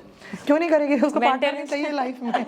लेकिन ये भी कहा जाता है कि जितना हम शादी के लिए तैयारी करते हैं, अगर उतना हम डाइवोर्स के लिए हमें तैयारी करनी चाहिए, एक डाइवोर्स किट बनानी चाहिए। प्रीनप एग्रीमेंट काफी लोग बनाते कि जैसे अगर आपको डाइवोर्स करना भी है तो आपके फाइनेंसेस कितने हैं उसको डिवाइड करिए। उससे पहले अगर किसी के पास दोनों में से किसी के पास जॉब नहीं है तो जॉब लीजिए ना, एक अच्छा डाइवोर्स लॉयर देखिए। तो ये सब चीजें, डू यू बिलीव कि एक डाइवोर्स किट भी या डाइवोर्स के लिए भी प्लानिंग होनी चाहिए? अगर लेटर ऑन, अगर देखो आप प्रीनप बना रहे हो, अभी तो खैर इंडिया में अभी ज़्यादा टाइम से आया नहीं है, अभी आया है, ठीक है, बट आप सेफ गार्ड खुद को कर सकते हैं कि कल को अगर हमारे साथ ये सब होता है तो हम मतलब इतना देने के मैं केपेबल हूँ या जो भी है, तो इतना रहेगा, हम एक दूसरे के ऊपर क्रिमिनल चार्जेस नहीं लगाएंगे, मतलब अनलेस एंड अनटिल सच में कुछ गलत हो रहा है। अगर आपने मान लो प्रीनप बना लिया है, उसके बाद लड़का मारपीट कर रहा है लड़की के साथ, या लड़की मारपीट कर रही है लड़के के साथ, तो उस केस में वो क्रिमिनल केस के लिए ऑफ कोर्स अप्रोच कर सकते हैं कोर्ट को या पुलिस को, जैसे भी तो होना चाहिए सब। बिल्कुल आप कर सकते हैं। और मैम अभी आपने इससे पहले एक बोला था कि आई विटनेस एक आप रखिए, जरूरी है रखना, है ना, लेकिन आपको नहीं लगता कि कहीं ना कहीं चाहे वो फीमेल की साइड से या फिर मेल की साइड से एक फॉल्स एक्यूजेशन लगाने के लिए वो एक ऐसा माहौल बना सकते हैं in front of the maid और in front of any of the guest in their house और इन अ पब्लिक प्लेस, कि सिर्फ और सिर्फ उनको एलिगेशन लगानी है उनके ऊपर। वो एक ऐसा माहौल बना दे कि सामने वाला इतना उससे गुस्सा आ जाए या इतना वो भड़क जाए वो स्टेप उठाने के लिए। तो लगता है कि फॉल्स भी ऐसा कहीं ना कहीं होते हैं एक्यूजेशन। बट एक इंसिडेंट पे नहीं हम जज कर सकते ना कि उसके साथ ऐसा हो रहा है। सपोज काफी इंसिडेंट्स। हाँ जी, मेरे क्लाइंट है, ठीक है, मतलब बड़े शांत टाइप के इंसान है वो। उनकी वाइफ उनको मारती पीटती थी, उनके पेरेंट्स को गालियां देती थी, उनकी छोटी बच्ची थी 8-10 साल की, इनफैक्ट किचन से जो बर्तन उठाया वही उठा के उसने उसको मार दिया, ठीक है। तो वो लेटर ऑन कोर्ट में आई, डेंटिस्ट है, काफ़ी पढ़ी लिखी है, सारी चीज़ ठीक है, ठीक है। और उसके बाद मतलब उसका थोड़ा सा टेम्परामेंटल इशूज़ कहूँगी मैं, और वॉयलेंट बिहेवियर। तो ठीक है, अगर वो ऐसा कर रहे हैं तो ये मैन के लिए भी राइट है। अगर आपके साथ क्रूएलिटी हो रही है, ये ग्राउंड फॉर डाइवोर्स है, आप भी अप्रोच करो कोर्ट को कि मेरे साथ क्रूएलिटी हो रही है, मेरे साथ मारपीट हो रही है, या मेरे साथ जो भी हो रहा है, उस केस में आप कोर्ट को बिल्कुल अप्रोच कर सकते हैं, पुलिस में जाके कंप्लेंट दे इस चीज़ की। जो अपोजिशन पार्टी है, हाँ जी, जो अपोजिशन पार्टी है, मैम मेल कंप्लेंट कर सकता है फीमेल के अगेंस्ट में। अच्छा, मतलब दोनों कर सकते हैं बिल्कुल, अगर उनके साथ कुछ गलत हो रहा है तो। Okay ma'am. मैम अगर हम वापस आ जाएं अतुल सुभाष के केस पर, तो उन्होंने जो उनका इतना काफ़ी पन्नों का जो सुसाइड नोट था, उन्होंने उसमें एक जज जो नीता कौशिक जी थी उन पर भी आरोप लगाया था, और ये आरोप उन पर लगाया गया है कि वो हंसती थी जब बात होती थी सुसाइड के बारे में, या उन्होंने कहीं ना कहीं वो भी करप्ट थी। तो डू यू थिंक कि first question is this, are all the जजेस corrupt like Neeta Kaushik or not? Do you believe if all the judges are corrupt तो इंडिया में कहीं जस्टिस होता? Most of them are? No. Most of them भी नहीं है? नहीं, सिर्फ एक ही है? नहीं, एक भी नहीं कहूंगी मैं। हो सकता है कि कुछ लोगों ने ऐसा कर देते हैं, ठीक है, अदरवाइज वो जस्टिस के लिए बैठे हैं, ठीक है, जस्टिस दे रहे हैं, ऐसा नहीं है। इंडिया में डेली आप जाएंगे तो अच्छा खासा जस्टिस मिल रहा है, ठीक है। लेकिन अगर जो बोलूंगी मैं नीता कौशिक जी का, तो उन्होंने कुछ बहुत गलत फैसले इसमें दिए हैं, ठीक है। जैसे उनको फोर्स किया कि नहीं आप इतनी एलिमनी उनको दो, और लेटर ऑन बंदे को जाके सुसाइड एक सेटल करने के लिए भी केस में उन्होंने स्टार्टिंग में कुछ उन्हें बोला था अमाउंट पर्टिकुलर देने को, हाँ जी, जज को। तो हम ये नहीं कह सकते हैं कि वो अगर एक लौती है, वो एक लौती नहीं हो सकती, ऐसे और भी हैं। मैंने नहीं बोला कि एक लौती है, मैं तो कह रही हूँ ऐसे और भी होंगे, ठीक है। बट हम ये नहीं कह सकते कि जस्ट बिकॉज एक इंसान खराब है तो बाकी सब भी खराब है। ओके मैम, एक कनेक्टेड क्वेश्चन है इससे लेकर कि इज लीगली और इलीगली पुलिस के द्वारा किसी भी एक्यूज्ड को अभी वो प्रूवन गिल्टी नहीं हुआ है, लेकिन किसी भी पर्सन को, किसी भी एक्यूज्ड को विद इन 24 के अंदर, विद इन 24 आवर्स के अंदर जब वो पकड़ते हैं तो उसको मारना क्या लीगल है या इलीगल है? आप मार नहीं सकते किसी को भी, पुलिस भी नहीं पुलिस कर सकती। कस्टडी में नहीं मार सकते, नहीं। लेकिन ये होता है या नहीं होता है? होता है। लेकिन कहीं ना कहीं जब 24 आवर्स के अंदर अंदर उनको जब जज के सामने प्रेजेंट करना पड़ता है एक्यूज को या उस पर्सन को, तो कभी कभी तो ये होता है कि उसको बाहर ही खड़ा रखते हैं वो गेट पर, और सिर्फ जज, अगर कोई जज ऐसा है कि उसको है कि नहीं मुझे, क्योंकि दिन के 100 केसेस होते हैं उनके पास, मोर देन दैट, और वो उस केस को बिना देखे ही हटा देते हैं। 1 in a million केस ऐसा हो सकता है जब उनको कोर्ट के अंदर बुलाया गया है एक्यूज को, पुलिस और जज के सामने, और जो एक्यूज है वो ये बता रहा है कि मेरे साथ ऐसा ऐसा हुआ है, कभी कभी तो कपड़े भी फाड़ देता है वो, तो तब 1 in a million केस जज स्टेप लेता है। लेकिन मोस्ट ऑफ द केसेस में ऐसा होता ही नहीं है। तो क्या हम कह सकते हैं कि जज डरता है पुलिस से कि अगर मैं पुलिस के खिलाफ कुछ बोलूंगा कि इसने इसके साथ फिजिकली से हार्म पहुंचाया है या इसके साथ मारपीट करी है, तो कहीं ना कहीं जो पुलिस है वो एक्शन लेना ही बंद कर देगा? लगता है आपको कि कहीं ना कहीं मुझे डरते नहीं हैं वो? लगता, ना तो जज और ना ही लॉयर्स पुलिस से तो डरते क्यों हैं। नहीं कहते हैं वो कुछ पुलिस को? अगर मान लीजिए अगर मारपीट सामने आती है तो पुलिस के खिलाफ कोई एक्शन वो आपको लेने से लगता है डरते कि हैं? नहीं एक्शन लिया जाता? मोस्ट ऑफ द केसेस में, मैं ये नहीं कह रही हूँ लिया नहीं जाता है, but most of the cases में ये लेते प्रिजम्पशन नहीं है। है कि नहीं लिया जाता, लिया जाता है बिल्कुल। अगर किसी को कस्टडी में हर एक मारा केस पीटा, ऑलमोस्ट एवरी केस में, हर एक केस नहीं बोलूंगी मैं, the exceptions are always there, ठीक है, बट मोस्टली केसेस में बिल्कुल जजेस लेते हैं इस चीज़ का स्टैंड कि नहीं, आप नहीं मार सकते इनको कस्टडी में, आप नहीं उनको टच कर सकते, वो अलाउड ही नहीं है। आप जिस कंडीशन में सपोजिटली जैसे किसी को अरेस्ट करने के लिए पुलिस आई है, तो उधर लिखवाया जाता है, वो पूरा लिखा जाता है कि हमने बंदे को इस कंडीशन में अरेस्ट किया है, उसकी बॉडी पे कोई चोट का निशान नहीं है, और सेम कंडीशन में उसको कोर्ट के पास उसको प्रेजेंट करना होता है, ठीक है। अगर आपको लगता है कि जिस कंडीशन में वो अरेस्ट हुए थे, वो आपके सिग्नेचर भी करवाते हैं अरेस्ट के टाइम पे एक बंदे का, कि फैमिली मेंबर का या फ्रेंड का किसी का, कि इस कंडीशन में हमने इसको कराया है, इसकी बॉडी पे कोई चोट का निशान नहीं है, कुछ नहीं है। अगर लेटर ऑन आपको लगता है कि कस्टडी में उसके साथ ऐसा कुछ हुआ है, तो आप इस चीज़ के लिए आप अप्रोच करें कोर्ट को, या फिर अपना मेडिकल करवाएं जाके, वो पुलिस वाला सस्पेंड हो जाएगा। इनफैक्ट उसको अपनी नौकरी से भी हाथ धोना पड़ सकता है अगर वो ऐसा कुछ कर रहा है आपके साथ तो। बट मैम मोस्ट, जैसे मैंने अभी कोर्ट की ही बात करी, तो ये तो मैंने आपको 1 in a million केस बताया जब एक्यूज्ड को इतना टाइम मिल जाता है कि वो बता भी दे कि ऐसा हुआ है मेरे साथ। लेकिन बाकी सब केसेस में जब तक वो बताए उतनी देर में तो उसको केस बंद कर बाहर भी भेज दिया जाता है साइन कराकर। तो पता कैसे चलेगा कि उसके साथ हुआ है ऐसा मारपीट? उसको छोड़ दिया जाता है, उसके बाद पता भी चलता है तो कोई फायदा नहीं है उसका। नहीं, आप मेरे को एक बात बताओ, अगर सपोजिटली आपके साथ कुछ हुआ है तो कैसे पता चलेगा? कहीं आपकी बॉडी पे चोट के निशान है, ठीक है, आप जज के पास खड़े हो, ऐसी बात नहीं है, जज बहुत अच्छे जजेस हैं हमारे इंडिया के जुडिशियल सिस्टम में। आप उनको अगर बोलें कि सर या मैम मेरे साथ ऐसा हुआ है, ठीक है, मुझे हरास किया गया है, मारा पीटा गया है, तो वो बिल्कुल सुनेंगे। आप बताइए, आप अपनी आवाज़ उठाइए। लोग जज से नहीं डरते, लोग पुलिस से डरते हैं कि मैं बोलूँगा तो फिर ये मुझे और मारेगा। उसके पास राइट ही नहीं है मारने का, आप किससे डर रहे हो? ये चीज़ भी तो आपको देखनी पड़ेगी ना, कि नहीं आप आवाज़ उठाओ, ठीक है। लेकिन कुछ लोग डर जाते हैं कि सामने पुलिस खड़ी है, बस डर जाते हैं ना। तो आपको अपना स्टैंड लेना पड़ेगा, और to know more such things you need to follow my page. लेकिन मैम कहीं ना कहीं जैसे आपने कहा कि कहीं ना कहीं लोग पुलिस से डर जाते हैं, तो डोंट यू थिंक कि पुलिस जो सेफ्टी के लिए रखी गई है उनसे ही अगर लोग डर रहे हैं, तो where is our future heading to, और where is our country heading to? See we need to realize ना अबाउट आवर राइट्स, ठीक है। पुलिस हमारी वेलफेयर के लिए ही है, हमारा ध्यान रखने के लिए है।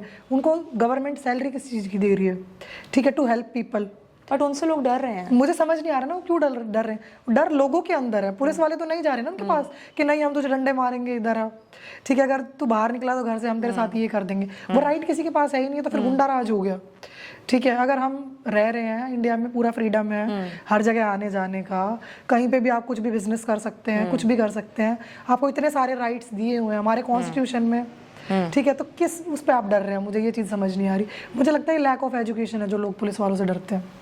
मारपीट नहीं है, नहीं मारपीट थोड़ा बहुत हम कह सकते हैं, but lack of education, lack of आगे एक बात बताओ, आप जो अभी आपने थोड़ी देर पहले एक बात बोली थी कि पुलिस वाले वकीलों से क्यों नहीं उलझते, because of the education and their awareness of the laws, तो इसलिए वो नहीं उलझते at least. But I believe is के इंडिया में 12th क्लास में एटलीस्ट एक अलग से सब्जेक्ट होना चाहिए जहाँ पे हम बच्चों को अवेयर कर रहे हैं about their legal rights and everything. उनको पता होना चाहिए उनके लीगल राइट क्या है। अगर सपोजिटली कोई उनके साथ गलत करता है तो वो खुद को कैसे प्रोटेक्ट कर सकते हैं, वो कैसे हेल्प सीख कर सकते हैं कि उन्हें हेल्प चाहिए। तो ये चीज़ मैं गवर्नमेंट से रिक्वेस्ट करूँगी कि ऐसा कोई लेके आए, एक सब्जेक्ट रखें 12th में। लीगल एजुकेशन जरूरी है। अगर सब कॉन्फिडेंट होंगे अपने राइट्स को लेकर तो वो लड़ पाएंगे उसके लिए। बिल्कुल लड़ पाएंगे और डर खत्म हो जाएगा और फिर किसी से भी डरने की जरूरत नहीं है आपको। ओके मैम, एक स्टेटमेंट बोली जाती है कि मतलब मैं आपसे पूछना चाहूंगी कि क्या ये सच है कि 36 का आंकड़ा होता है एक पुलिस वाले और एक एडवोकेट के बीच में, क्या ये सच है? नहीं, आई डोंट थिंक सो कि ऐसा है। ठीक है, मतलब हमारा काम कोऑपरेशन पे चलता है। ठीक है, हमें पुलिस, जैसे पुलिस वाले आते हैं कोर्ट में, हम कह देते हैं, बट लेकिन कुछ पुलिस वाले इतने अच्छे होते हैं, अगर आप बोलोगे ना, वो खुद जैसे किसी के साथ मारपीट हुई है या कुछ भी हुआ है, वो खुद भी विटनेस होते हैं उस केस के, और वो आके अच्छे से स्टेटमेंट वगैरह अपना सब देते हैं, कोऑपरेट करते हैं। बट कुछ केसेस में मैं कहूँगी जो आप कह रहे हो 36 का आंकड़ा वाला, तो कुछ केसेस में वो सही है, जैसे 30 जारी वाला हुआ था। लोगों को याद है कि मतलब ये सब इनके बीच में हो जाता है, बट ऐसा कुछ नहीं है, बहुत रिस्पेक्टेबल है पुलिस का। और ऐसा कोई 36 का आंकड़ा कुछ नहीं है। ठीक है मैम। मैम जैसे अगर हम अतुल सुभाष जी के केस की ही बात करें तो एक और केस बीच में काफी हाईलाइट हुआ है इन्हीं के केस के बाद, मतलब ये पहले आया था लेकिन इतना हाईलाइट हो नहीं पाया था किसी भी रीजन की वजह से, कि एक जज थी, उनका नेम मुझे नहीं पता है, शायद कर्नाटका हाई कोर्ट की वो जज थी, और तब एक लॉयर के द्वारा, वाइफ के जो लॉयर होते हैं उनके द्वारा ये कहा गया पर्टिकुलर अमाउंट 6,16,000 समथिंग की उन्होंने मेंटेनेंस क्लेम किया है, एलिमनी जो रहता है वो क्लेम किया। और तब जज जो थी उन्होंने साफ बोला कि 6 लाख की क्या जरूरत है, चलो 6 लाख तो ठीक है, पर मंथ का था ये, और उसके ऊपर से 16,000 का क्या उसमें है जरूरत है। तो कहीं ना कहीं मैं मानती हूँ कि अगर नीता कौशिक जी के अलावा ऐसी जज वहां पे बैठी होती तो शायद, क्या आप मानते कि आज सुसाइड ना होता? तो सुभाष जी नहीं होता, बिल्कुल नहीं होता। बिल्कुल बिल्कुल। अगर एक बात बताओ हमें, मतलब जो सुप्रीम कोर्ट का एक वो आया था जजमेंट 2022 में, उसमें गाइडलाइंस आई थी कि आप 25% तक अपनी इनकम का मेंटेनेंस में दे सकते हैं। अगर बच्चा इन्वॉल्व है तो हो सकता है 33% या 50%। ठीक है, बट लेकिन उससे ज्यादा नहीं। जैसे अभी जो ये नीता कौशिक जी वाला केस है, अतुल सुभाष वाला, उसमें वो 2 लाख रुपए मेंटेनेंस क्लेम कर रही थी, बट बंदे की सैलरी उतनी है, आप 2 लाख रुपए किस बेसिस पे क्लेम कर रहे हो? ठीक है, तो मैं ये बोलूँगी कहीं ना कहीं अगर मान लो कि जजेस इस तरीके से डिसीजन ना लें, ठीक है, बाकी इवेलुएट किया जाता है कि बंदे की सैलरी कितनी है, उसके ऊपर रिस्पॉन्सिबिलिटीज कितनी है। जैसे अगर मान लो कोई बंदा है जिसकी मदर है, फादर है, एजेड है, उनका सारा खर्चा उसके ऊपर है ऑलरेडी। अगर मान लो सिस्टर भी है फैमिली में या कोई और है, उन सब का भी वो खर्चा उठा रहा है, उसके बाद वो वाइफ को कितना पे कर सकता है? ठीक है, उतना ही तो कर पाएगा जो उसकी कैपेबिलिटी में है, 25% 30% जो कोर्ट डिसाइड करती है।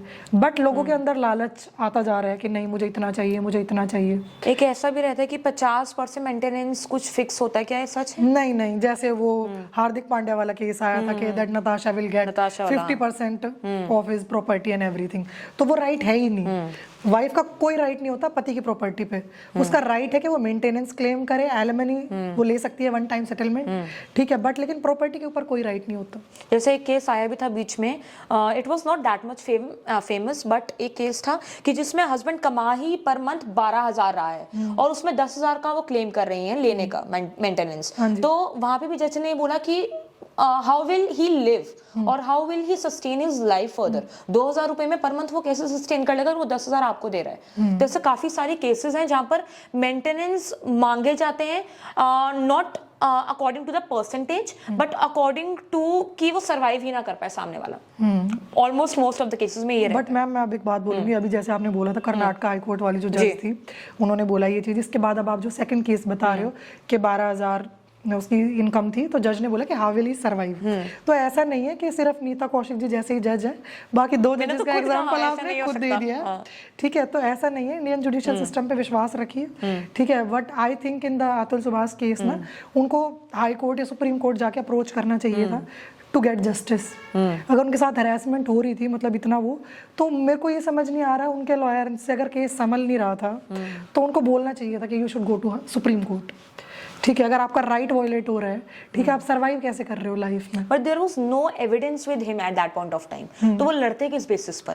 जो उन पर धाराएं लगाई गई, डू यू थिंक कि कहीं ना कहीं अगर कोई और लॉयर भी होता उनके लॉयर के अलावा कि उनके लॉयर के इंस्टेड पर, तो वो लॉयर लड़ पाता विदाउट एनी एविडेंस? मैडम ऐसे केसेस के लिए ना, मतलब रिलीफ के लिए लोग जाते हैं हाई कोर्ट, सुप्रीम कोर्ट के लिए, ठीक है। ऐसा ही अभी एक केस आया था, अभी आई थिंक चल ही रहा है वो केस। उसमें क्या था कि उनकी शादी हुई, आई थिंक वो 1-1.5 महीना साथ रहे थे, ठीक है। उसके बाद वाइफ, और 16 साल से वो लोग अलग रह रहे हैं, वाइफ उसके बाद 40 लाख एलिमनी मांग रही है उनसे, ठीक है। एक बात बताओ, आप 1-1.5 महीना साथ रहे, उसके बाद 16 साल से आप अलग रह रहे हो, ठीक, किस बेसिस पे आप 40 लाख रुपए एलिमनी मांग रहे हो? इनफैक्ट जो लड़के वाली साइड थी वो रेडी भी है 30 लाख देने के लिए, बट मुझे समझ नहीं आ रहा है ये लालच इतना कहाँ बढ़ता जा रहा है कि नहीं मेरे को इतना चाहिए, मेरे को इतना चाहिए।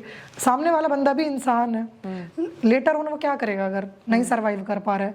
सुसाइड कमिट करेगा, ठीक है। तो आप इंसान को इतना मजबूर ना करो, please remember the good time जो आप साथ में थे, वो चीज आप माइंड में रखिए, ठीक है। सामने वाला बंदा भी इंसान होता है, जस्ट बिकॉज आज रिलेशन खराब हो गए तो आप उसको उस हद तक पुश कर रहे हो कि वो सुसाइड कर ले, वो मर जाए या कुछ भी कर ले, this is not right. So ma'am, अगर हम इन सब चीज़ों की बात कर ही रहे हैं, तो what do you think that what is the main reason behind divorce? जो इतने डाइवोर्स केसेस आजकल इतने इन्फ्लेशन पे बढ़ रहे हैं, मतलब they are rising with no amount, तो क्या रीजन है behind divorce of a couple आजकल के टाइम पर? What do you think is the main reason? Lack of understanding, ठीक है। उसके अलावा अगर हम, लोगों में पेशेंस बिल्कुल नहीं है आज की डेट में, ठीक है। अगर आप बात करें कि हर एवरीवन इज लाइक, लड़कियां भी अच्छी पढ़ी लिखी हैं, लड़के भी पढ़े लिखे हैं, दे आर लाइक, थोड़ा लाइफस्टाइल अभी ऐसा हो गया, कल्चर ऐसा है, ठीक है। अंडरस्टैंडिंग आई डोंट थिंक सो कि अभी बची है। दे आर लाइक कि मैं क्यों एडजस्ट करूं सामने वाला, अंडरस्टैंडिंग का एटीट्यूड के नहीं, मुझे नहीं एडजस्ट करना, सामने वाला मेरे साथ एडजस्ट करे। लड़कियों को लड़के की फैमिली के साथ नहीं रहना होता कि नहीं मुझे तेरी फैमिली के साथ नहीं रहना, अगर तुझे शादी चलानी है तो अलग चल के रह, ठीक है। और कहीं ना कहीं लड़के भी, अगर मैं बोलूँगी, वो ट्राई करते हैं कि लड़की को आइसोलेट कर दें, ठीक है। मतलब कुछ केसेस में बोल रही हूँ मैं, मेरे भी ऐसे 1-2 क्लाइंट हैं कि लड़की को आइसोलेट कर देते हैं, बंद करके रखते हैं घर में। तो इंसान करेगा क्या ऐसे केसेस में?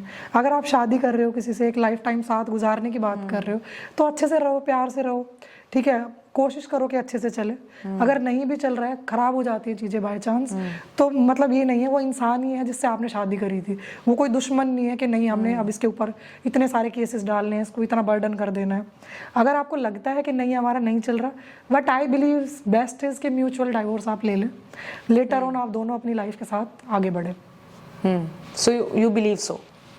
ओके मैम, एक क्वेश्चन अभी मेरे दिमाग में आया जैसे आपने स्टेटमेंट बोली, ये तो बात हो गई शादी या डाइवोर्स के बारे में, लेकिन अगर हम नॉर्मल एक यंगस्टर की बात करें, अगर वो क्लब वगैरह में जाता है, पब वगैरह में जाता है, तो वहाँ पर I don't know it is true और not, but it is a misconception among everyone living in this country कि आजकल एक गैंग या एक रैकेट टाइप का चल रहा है इन इंडिया, जहां पर एक लड़की जाती है कुछ लोगों को लेकर के, हाँ इसने मेरे साथ फिजिकल असॉल्ट किया है, या इसने मेरे ऊपर मतलब फोर्सफुली कोई फिजिकली कुछ भी ऐसा करा है ना, और वो जाकर अगर FIR करती है only with the evidence of her statement, लड़के पर काफी सालों की जेल हो सकती है, क्या ये सच है? नहीं, स्टेटमेंट से जेल नहीं हो सकती।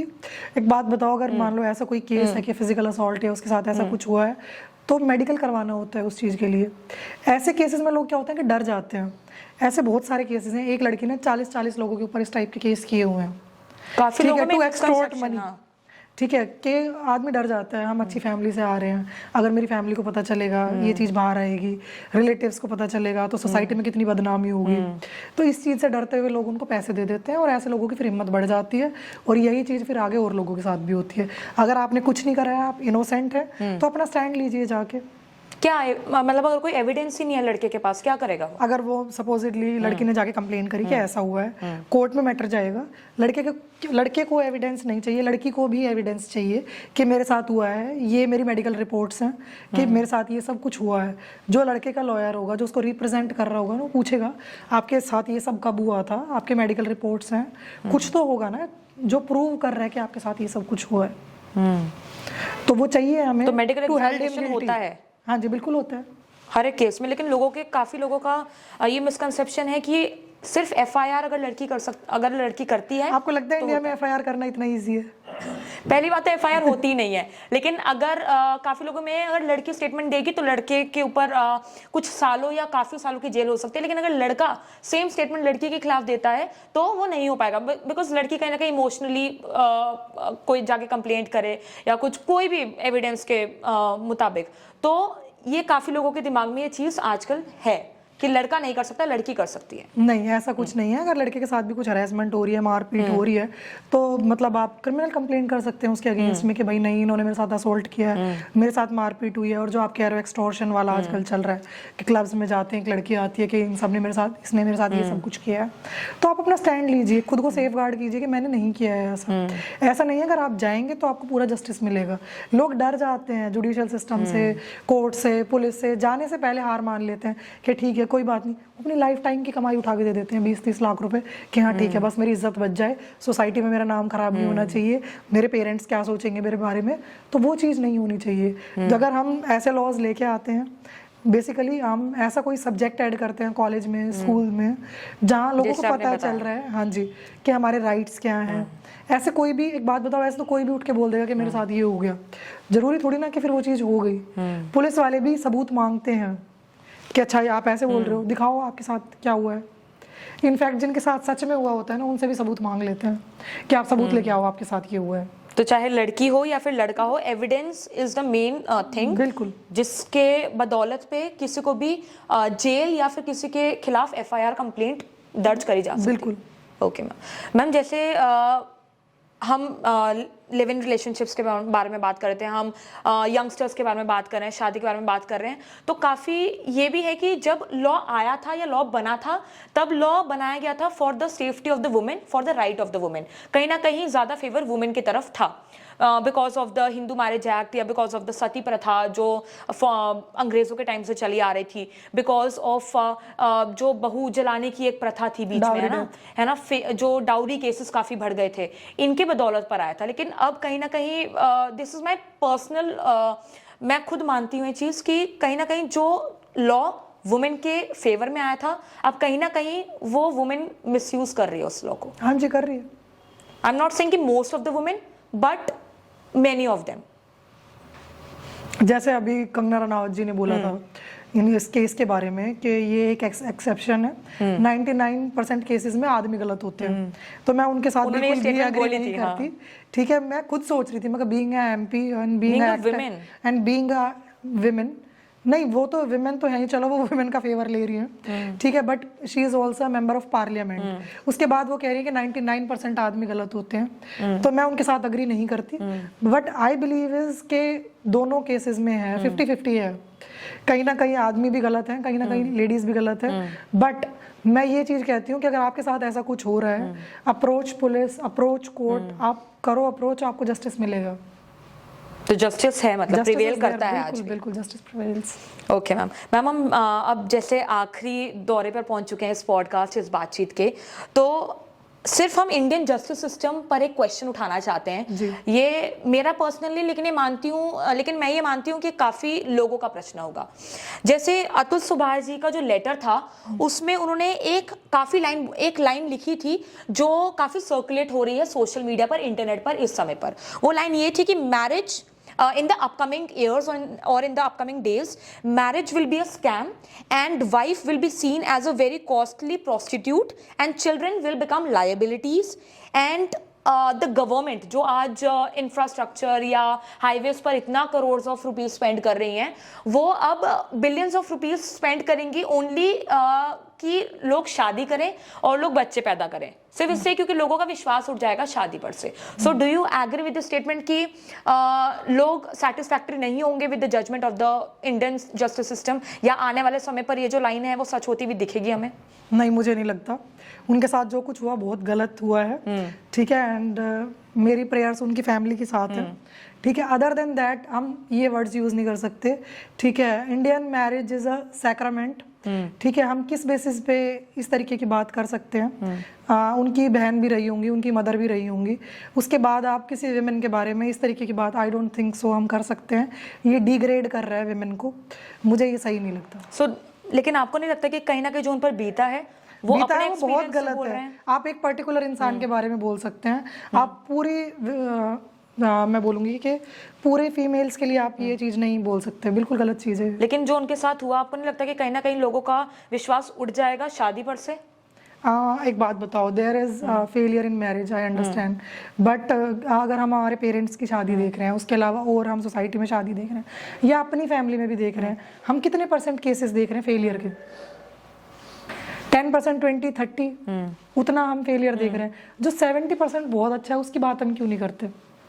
हम सिर्फ बुरे वाली चीज को क्यों देख रहे हैं? मतलब अतुल सुभाष जी के केस में क्या था, उनका ग्लास आधा खाली था, उनको वो आधा खाली वाला ही दिख रहा है। ठीक है, अगर हम बात कर रहे हैं, जैसे मेरे पेरेंट्स की शादी बहुत सक्सेसफुल रही है, मेरे एल्डर ब्रदर की शादी सक्सेसफुल रही है, and I believe in marriage. मैं कल को शादी करूंगी, मैं चाहती हूँ मेरी शादी बहुत सक्सेसफुल और अच्छे से रहे, तो आई बिलीव मतलब ये है। और जैसे जिस कंट्री से हम आ रहे हैं, ठीक है, हम जब शादी करते हैं तो शिव जी पार्वती जी को दिमाग में रखते हुए शादी करते हैं, ठीक है, तो मैं वो चीज़ मानती हूँ। मैं इस चीज़ को बिल्कुल गलत मानूंगी और बहुत ज़्यादा डिग्रेडिंग उन्होंने ये बोला है। I feel sorry for him what ever happened with him, ठीक है, और नॉर्मल है उनका विश्वास उठना इस चीज़ से, but I don't think so India आने वाले समय पर ऐसा होगा नहीं। मैम, एक दो वर्ड्स हैं, ऑनेस्टी एंड एडवोकेट, क्या ये एक लाइन में फिट होते हैं? Look at me just. लेकिन मोस्टली केसेस में होते हैं या नहीं होते हैं? मतलब यू कैन से कि हाँ 70% केसेस में इन दोनों वर्ड्स को हम एक लाइन में फिट कर सकते हैं 70% of the cases. Okay ma'am, as the founder, being the founder of MK Kataria and associates, एक टॉप एडवाइस जो आप अपने अपकमिंग लॉयर्स को देती हैं, फर्स्ट जेन लॉयर्स को देती हैं, जो कहीं ना कहीं उनको in the field of law and in the field of becoming a lawyer जो उनको हेल्प करता है, वो एक #1 टॉप एडवाइस क्या है? Just stick to it. अगर आपने लॉ को चूज किया है ना, तो छोड़ के भागो मत। Give it your time, 5 years, 10 years, and you will be successful. I can assure you this, ठीक है, इट विल टेक टाइम। अगर हम सपोजिटली हम UPSC के लिए जा रहे हैं, जुडिशरी के लिए जा रहे हैं, बंदे 5 अटेम्प्ट मिलते हैं ना, आप 5 साल स्पेंड कर रहे हो उस चीज़ में, आप लॉ को भी उतना टाइम दो। 5 महीने में रियलाइज मत करो कि नहीं ये मेरे लिए नहीं है। जिसके पापा लॉयर हैं या जिसके पेरेंट्स ऑलरेडी लीगल फील्ड में हैं, सिर्फ वही लोग काम कर सकते हैं। बोला जाता है कि लॉ में नेपोटिज्म है, ठीक है, बट लेकिन आपको क्या लगता है कि जो फर्स्ट जनरेशन लॉयर आ रहे हैं वो अपना मार्क नहीं बना पा रहे, वो भी अच्छा कर रहे हैं आगे लाइफ में, ठीक है। तो आपको मेहनत करनी होगी, हर फील्ड में करनी होती है, बट मैं ये बोलूँगी कि हाँ, लॉ में थोड़ी सी मेहनत ज़्यादा है। लॉयर्स की पढ़ाई और मेहनत कभी ख़त्म नहीं होती। आप बट ये एक प्रोफेशन ऐसा है which helps me wake up in the morning, ठीक है, it's my reason to exist, ठीक है, that's how I feel about it. अगर आप भी उतना पैशनेट फील करते हो ना, तो आपको लॉ करनी चाहिए। अगर आप इतना पैशनेट लॉ के लिए फील नहीं कर रहे हैं ना, तो आप कोई और प्रोफेशन चूज कर लें। So this is your advice to each and every upcoming becoming lawyer. Yes. And ma'am, आपने nepotism word का use किया था. So do you believe nepotism exist करता है, ये word exist करता है in the field of law? Yes, it does. कैसे? सपोजिटली अगर मान लो आपके फादर लॉयर हैं या मदर कोई लॉयर है, तो आपको इजीली जाते ही सारी चीज़ें मिल जाएंगी, ठीक है। बट लेकिन अगर आप मेरी तरह फर्स्ट जनरेशन लॉयर हैं, तो पहले आप किसी सीनियर के पास जाएंगे, काम सीखेंगे, ठीक है, आपको टाइम लगेगा थोड़ा बनने में, but I believe that you can become a better lawyer than the nepotism वाले लॉयर से, क्योंकि आपने खुद एक्सप्लोर किया है, अपना रास्ता खुद बनाया है लाइफ में। हो सकता है आपको मेहनत थोड़ी ज़्यादा करनी पड़ी है, but the fruit will be more beneficial. तो आप बिलीव करते हैं कि नेपोटिज्म है, लेकिन अगर आप खुद के बलबूते पे कुछ काम करते हैं तो वो ज्यादा इफेक्टफुल रहेगा? नहीं, अगर हम बात करते हैं, मैं शाहरुख खान का एग्जांपल दूंगी। अगर शाहरुख खान आज ऐसा एक्टर नहीं बन पाता अगर उसके भी फादर लॉयर होते तो, ठीक है। आर्यन खान फादर एक्टर होते तो नहीं, अगर आर्यन खान का बोले, डू यू बिलीव कि he can become as good as actor as Shahrukh Khan? नहीं बन सकते। वो उन्होंने मेहनत करी, वो स्ट्रगल करके आए हैं। जो अमिताभ बच्चन ने स्ट्रगल किया है, do you believe that Abhishek Bachchan can match that? ठीक है, अगर आप काफी रेयर केसेस में देखने को मिलता है ऐसा, नहीं, अगर होता भी है तो आप कोई भी केस उठा के देख लो, इजीली मिल जाएगा। ऐसा नहीं है, मतलब नेपोटिज्म में कहीं ना कहीं मेहनत कम लगती है और इतना पता भी नहीं चलता कि किस हार्ड वर्क से वो निकल के पहुंच जाएंगे। अगर आपको नेपोटिज्म का सपोर्ट है या पेरेंट का सपोर्ट है, आपको रास्ता इजी मिल जाएगा, आप कोर्ट में जल्दी बैठ जाएंगे, आप केसेस जल्दी ले लेंगे।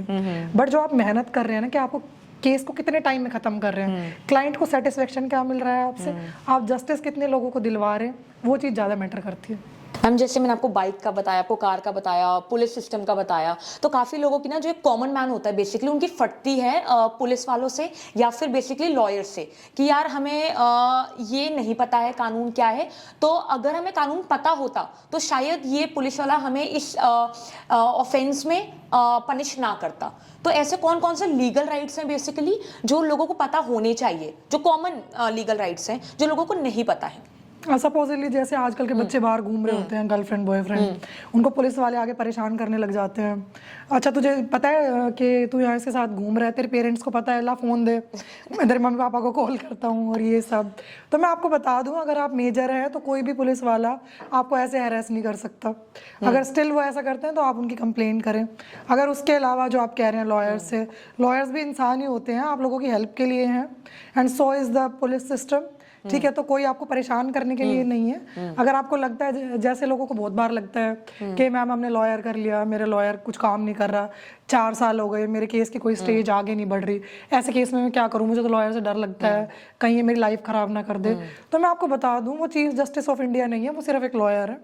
ठीक है, आप अपना स्टैंड ले। अगर आपको लगता है कि ही इज़ नॉट और she is not doing the work properly, तो आप लॉयर चेंज कर सकते हैं। आप उनसे एनओसी लेके और नए वकील से अपना वकालतनामा लगवा के अपने केस की स्टेज को आगे बढ़ा सकते हैं। तो ये कुछ लीगल राइट्स है जो लोगों को पता होने चाहिए। बिल्कुल। और उसके अलावा अगर आपको और ज़्यादा लीगल राइट्स जानते हैं तो please do follow our page. Sure. This is for everyone who is watching this podcast, right? Yes. Okay. Ma'am, coming back to the first generational lawyers or the law graduate people who are doing right now law, है ना, जो pursue कर रहे हैं, जैसे मैं भी अभी कॉलेज में हूँ, तो anyone who is doing law right now, they are confused whether to go in litigation, whether to go in the corporate one, or whether to go in the transactional practice, right? So काफ़ी लोगों का ये भी रहता है कि graduation के बाद कि वो लिटिगेशन करें या फिर सीधा जज की पढ़ाई के लिए करें, वो उनके अपने इंटरेस्ट के ऊपर डिपेंड करता है। But the very first question, where do lawyers make money in India and is there any cap on that? My very first question is this. Lawyers can make money in India in both the professions, whether it's corporate or whether it's litigation. Litigation में पैसे का कोई and नहीं है, but आप बुढ़े हो जाते हो जब तक आप रीच करते हो एक स्टेज। सपोजिटली कई बार मेरे से लॉयर्स, मतलब जो लॉ ग्रेजुएट और ये सब फ्रेशर्स हैं, बेसिकली वो पूछते हैं कि मैम इंडिया में ऐसे ऐसे होता है, कोई सीनियर लॉयर है जो 25 लाख 30 लाख पर ईयरिंग ले रहा है, हमें कितना टाइम लगेगा उस स्टेज पे पहुंचने के लिए? तो मैं उनको यही कहती हूँ, आपने उनकी एज देखी है जिनकी आप बात कर रहे हैं, तो दे आर लाइक हाँ मैम। बट अगर हम लॉ के प्रोफेशन की बात करें तो लोग बहुत जल्दी हार मान लेते हैं। साल 2 साल में दे रियलाइज कि अच्छा कुछ प्रोडक्टिव नहीं हो रहा। बट साल 2 साल नहीं, 4-5 साल आपको समझने में लग जाता है कि लीगल प्रोफेशन है क्या, आप काम क्या कर रहे हो। आप खुद पे फोकस करो, अपनी स्किल्स इतनी शार्प करो, डेवलप करो कि जब आप काम करने जा रहे हो, आप एक बार कोर्ट में जा रहे हो, दूसरी बार जज को आपका नाम याद रहे। मतलब आपकी बढ़िया प्रैक्टिस होनी चाहिए। बिल्कुल होनी चाहिए। कोई शर्म नहीं है, किसी सीनियर के पास जाएं, आप काम करें, 4 साल 5 साल मेहनत करें, खुद के ऊपर मेहनत करें, खुद की पर्सनैलिटी को डेवलप करें। I am also first generation lawyer, ठीक है, and I am working in that field only, and what I believe is, जो मैं चाह रही हूँ लाइफ से, may be it will take 10 years of my life to become that person. ठीक है, तो there is like success but with a lot of hard work. अगर हम किसी भी प्रोफेशन में चले जाएं, आई थिंक सेम ही है, बट लॉ का ज्यादा ये लगता है कि आपको घूमना बहुत पड़ता है, तो इस रीजन चक्कर बहुत काटने पड़ते हैं। बिल्कुल। बट अकॉर्डिंग टू यू, अगर आप जो भी ग्रेजुएट करने वाले हैं लॉ से, तो अगर एक उनको एडवाइस रहेगी whether to go in litigation और whether to appear for the examination for becoming a जज, तो वो क्या, दोनों में से क्या चूज करने का बोलेंगे? It depends. In my case, my family wanted me to become a judge. ठीक है, but I was so passionate about being a lawyer, so I chose this profession only. ठीक है, अगर डिपेंड करता है आपका पैशन किस चीज़ में है। ठीक है, अगर आपको ज़्यादा मेहनत करनी है, नहीं आपको मतलब स्ट्रगल रखना है लाइफ में to reach a certain stage in life, ऐसे बहुत सारे लॉयर्स हैं जो जज से कहीं ज़्यादा कमा रहे हैं आज की डेट में, अगर हम देखने जाते हैं। एडवोकेट्स हैं भी। बिल्कुल। Look at Kapil Sibal and other lawyers as well, जो एक एक हियरिंग का इतना चार्ज कर रहे हैं कि जज की पूरे साल की हम सैलरी लगाएंगे तो उतना आ जाएगा। बट डिपेंड करता है कि आप खुद को कितना पॉलिश कर रहे हैं, कितनी मेहनत कर रहे हैं, कितना टाइम आप खुद को और अपने प्रोफेशन को दे रहे हो। जितना टाइम आप इस प्रोफेशन को दोगे उतना it will give back to you with time, of course. So it depends जो आपका पैशन है। अगर आपको लगता है कि आप ज़्यादा पैशनेट हैं बीइंग अ जज, तो जज के लिए जाएं, वो भी बहुत अच्छा है। Very respectable job in the society. Lawyers के लिए तो फिर भी कोई उठ के कुछ बोल देता है, बट जज के लिए तो there is a different kind of respect in the society. Ma'am I will not ask you आप कितना कमाते हैं, लेकिन एक हाई कोर्ट या जैसे आप high court and supreme court के एडवोकेट हैं, तो एक हाई कोर्ट या फिर सुप्रीम कोर्ट के एडवोकेट जो टॉप लेवल पर होते हैं वो कितना कमा लेते हैं per month? If we talk about top 5 lawyers in India, ना सुप्रीम कोर्ट में, they charge around 25 lakh, 30 lakhs, 50 lakh Per per year, case? per hearing. पर hearing They makes more than like 5 crore 10 crore महीने का, या 100 करोड़ भी। तो इज इट ट्रू कि एक गुड डिफेंस या गुड क्रिमिनल या गुड डाइवोर्स लॉयर करीबन 50 से 100 करोड़ कमा लेता है ईयर का? Not the divorce one, but other lawyers I can say that. लेकिन डाइवोर्स के तो काफी एक वैलिड चल रहा है, काफी केसेस चल रहा है आते हैं। जैसे वही एलिमनी वाला, सेटलमेंट वाला, उसमें जिनको मिल रहा होता है शेयर, तो वो हम बोल सकते हैं, बट इतना नहीं, डाइवोर्स के केसेस में इतना नहीं जाता। But if you are a good defence lawyer and civil का अगर आप देख रहे हैं तो उतना हाँ जी आराम से हो जाता है। तो पर ईयर 50 से 100 करोड़ कमाते ज्यादा 500 तक भी चला जाता है, कोई बड़ी बात नहीं है। हैं। और जज की बात करें यही हम, जज तो सैलरीड होते हैं ना, सैलरीड पर मंथ होते हैं, पर मंथ होते हैं। करीबन कितना हो जाता है? डिपेंड करता है। अगर हम देखते हैं सेशन जज या डिस्ट्रिक्ट वाले हो गए या ये हो गए जेएमएफसी हो गए, इनको देखेंगे तो इनकी सैलरी कितनी होती है, 50 to 1 लाख के बीच में इनकी सैलरी होती है। अगर फिर हम हाई कोर्ट के जज चले जाते हैं तो उससे थोड़ा ऊपर आ जाता है वही। तो सैलरी कितनी, 5 लाख के अंदर अंदर सैलरी होती है इनकी। मैम कुछ कॉमन मिथ्स हैं जो सोसाइटी में है इस समय लॉ के रिलेटेड या फिर कुछ राइट्स के रिलेटेड, तो वो मैं आपको बताऊंगी और आप बताना कि क्या वो सच है या फिर झूठ है। तो सबसे पहले कि is it illegal to write a will on a tissue paper? Illegal है, लीगल है? लीगल। इलीगल है? लीगल। तो लिख सकते हैं आप मतलब? किसी भी पेपर पे लिख सकते हो। तो टिश्यू पेपर में मतलब अगर कोई विल इट्स लिखना अ चाहे तो पेपर लिख ना, सकता है? बिल्कुल लिख सकता है। विल कैन बी रजिस्टर्ड और अनरजिस्टर्ड बोथ। अच्छा, एक बात बताओ, एक इंसान है जिसके पास सिर्फ टिश्यू पेपर है उस टाइम पे, तो वो कहाँ पे लिखेगा? टिश्यू पेपर पे ही लिखेगा ना। अगर विल है ही 1-2 पेज की, फिर कितने टिश्यू पेपर यूज होंगे? कितने भी, you can by the entire box. Okay. Is it legal to record someone without their permission? It's illegal. Illegal है, but फिर भी लोग करते हैं। हाँ जी, उसके लिए कोई है पनिशमेंट है इस समय? बिल्कुल है। क्या है? जो अगर हम कोई पिक्चर क्लिक करते हैं, कुछ वीडियो क्लिक करते हैं, इनफैक्ट जैसे आज आप मेरा पॉडकास्ट ले रहे हैं, तो मेरा पहला राइट है इसके ऊपर, ना कि आपका। ठीक है, तो with my permission you can post anything, but if अगर आप मेरी परमिशन के खिलाफ जाते हैं then it's a criminal offence. लेकिन मैम अगर यही हम देखें तो बीच में आया भी था, या मतलब काफी लोग ये सोचते भी हैं कि अगर कोई लड़का किसी लड़की की फोटो या वीडियो एक पब्लिक प्लेस में रिकॉर्ड करता है विदाउट देयर परमिशन, तो वो एक ऑफेंस हो सकता है। नहीं, किसी के लिए भी, अगर लड़की अगर ये लड़की अगर किसी कर रही है तो भी ऑफेंस है। आप किसी की भी फोटो वीडियो बिना उसकी तो परमिशन, लड़का जाकर ये कर सकता है, एफआईआर कंप्लेंट कर सकता है? बिल्कुल कर सकते हैं। लॉ सेम है सबके लिए, लॉ जेंडर बायस्ड नहीं है। Okay ma'am.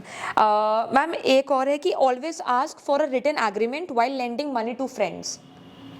You can get their WhatsApp chat as well. That's also valid in court. WhatsApp chat valid है? बिल्कुल। एक मतलब एक जजमेंट भी आया था बीच में जिसमें था कि व्हाट्सएप चैट इनवैलिड, क्योंकि उसको आप इनहेरिट कर सकते हैं, उसको आप चेंज कर सकते हैं, कुछ ऐसा भी था बीच में आया था। बट वो चेक हो जाता है कि वेदर इट इज एडिटेड और नॉट, तो आप दिखा सकते हैं? बिल्कुल दिखा सकते हैं। जैसे मेरे पास कुछ अभी एक चंडीगढ़ से लास्ट केस आया था, उसकी गर्लफ्रेंड ने उससे काफी पैसा वैसा लिया, लेटर ऑन आई थिंक मैंने वीडियो डाला हुआ है इस पे, पता नहीं 10-15 लाख रुपए लिए। उसमें सिर्फ कितने 4-5 लाख की ट्रांजैक्शन उनकी थी वाइट में, जिसके चैट्स भी थे। बाकी जो 8-10 लाख रुपए थे उसकी कोई रिकॉर्ड नहीं था। तो मैंने उसको वही बोला कि चलो अब तो हो गया जो हो गया, आगे से बी केयरफुल। ठीक है, either take their confession over a call और गेट व्हाट्सएप चैट्स उस पे कि that you have received this much amount from me, तो उसमें आप वो ले लीजिए उनसे, तो आप कल के लिए सेफ गार्ड है। मैम अगर कुछ भी, अगर आप कोर्ट में कोई भी मतलब एफआईआर कुछ करते हैं, कंप्लेंट करते हैं, अगर आपके पास कोई भी एविडेंस नहीं है व्हाट्सएप चैट के अलावा, तो क्या सिर्फ केवल व्हाट्सएप चैट भी आपका एक लौता एविडेंस बन सकती है आपको जस्टिस दिलवाने के लिए? बिल्कुल बन सकता है। Only WhatsApp chat? जी। ओके और मैम इंडिया में एडवोकेट्स क्या कर सकते हैं और क्या नहीं, ये कुछ पॉइंटर्स हैं तो आप बताना कि प्रैक्टिस के साथ साथ क्या वो ये भी चीज़ कर सकते हैं या नहीं। First is practice with full time job. No. No. Practice with full time business. No. लेकिन अगर आप फाउंडर ना होकर अगर उस बिजनेस में कुछ भी पोजीशन पर हैं वो भी नहीं चलेगा। नो। ओके। प्रैक्टिस विद अगर आप कोई इंस्टीट्यूट में पढ़ रहे हैं या पढ़ा रहे हैं तो आप कर सकते हैं कोई भी पढ़ाई। हाँ जी, पढ़ाई आप कर सकते हैं। पढ़ना और पढ़ाना दोनों। ओके। नहीं, पढ़ाना नहीं, पढ़ना, सिर्फ पढ़ना जी। ओके। एंड अगर आप पढ़ा रहे हैं तो दैट्स अ जॉब ना। ओके ठीक है। Practice with content creation. Yes. वो आप खुद इस पे अभी जजमेंट आना है, ये सुप्रीम कोर्ट में पेंडिंग है। ओके तो we can say yes, for now we can do that. Okay ma'am अब हमने बात करी लॉयर्स की, हमने बात करी पुलिस सिस्टम की, अब बात करते हैं इंसाफ की। क्या आप मानते हैं कि लोग चीट होते हैं from the Indian justice system? क्या लोगों को इंसाफ मिल पाता है? क्या वो सेटिस्फैक्ट्री होता है जो उनको इंसाफ मिलता है? Do you agree with this? I think our legal system is quite slow. ठीक है, जस्टिस मिलता है लेकिन एक बहुत लेटर स्टेज पे जाके मिलता है। इनफैक्ट बिहार में तो पहले कुछ प्रिजनर्स ऐसे थे जो ट्रायल का ही वेट कर रहे थे, जो कोर्ट ही नहीं पहुंच पा रहे थे। इनफैक्ट एक बंदा अपने ट्रायल का वेट कर रहा था 18 साल से, उसको कोर्ट में ही प्रेजेंट नहीं किया गया। ठीक है, तो मैं नहीं इस चीज़ से सेटिस्फाइड हूँ कि लोगों को प्रॉपर जस्टिस मिल रहा है। बट इसके लिए एक रिट पिटिशन लगी थी कि मतलब फास्ट ट्रायल होना चाहिए, तो लेटर ऑन फिर चेंजेस है। बिल्कुल हुआ।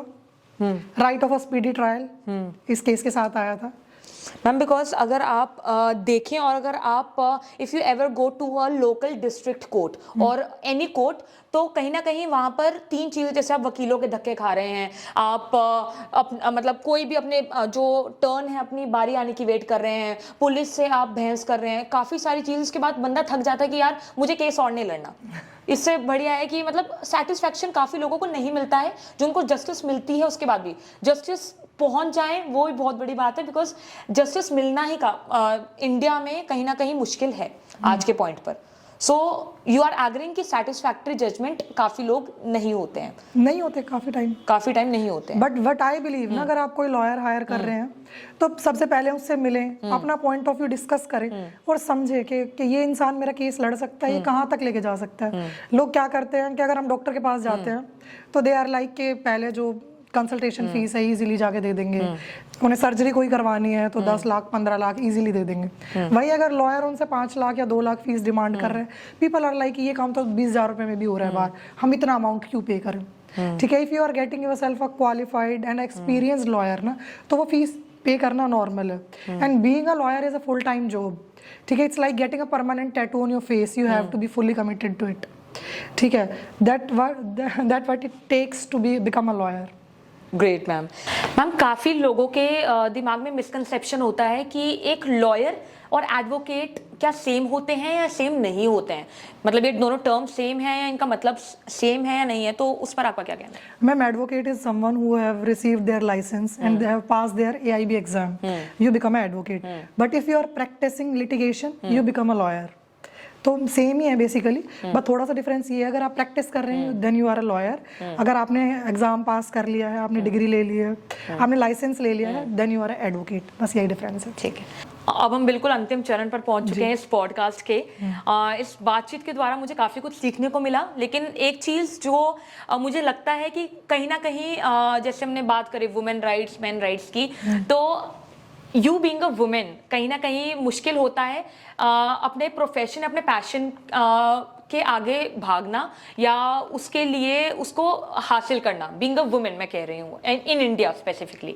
तो एक कहावत भी है, मतलब कहावत मैं क्या बोलूँगी, एक रील आजकल काफ़ी ट्रेंडिंग पर चल रही है कि हर काम एक लड़की कर पाए ये भी ज़रूरी नहीं है। और उसके बाद पूरा एक ट्यून चलते you are a good soldier choosing your dreams वाला।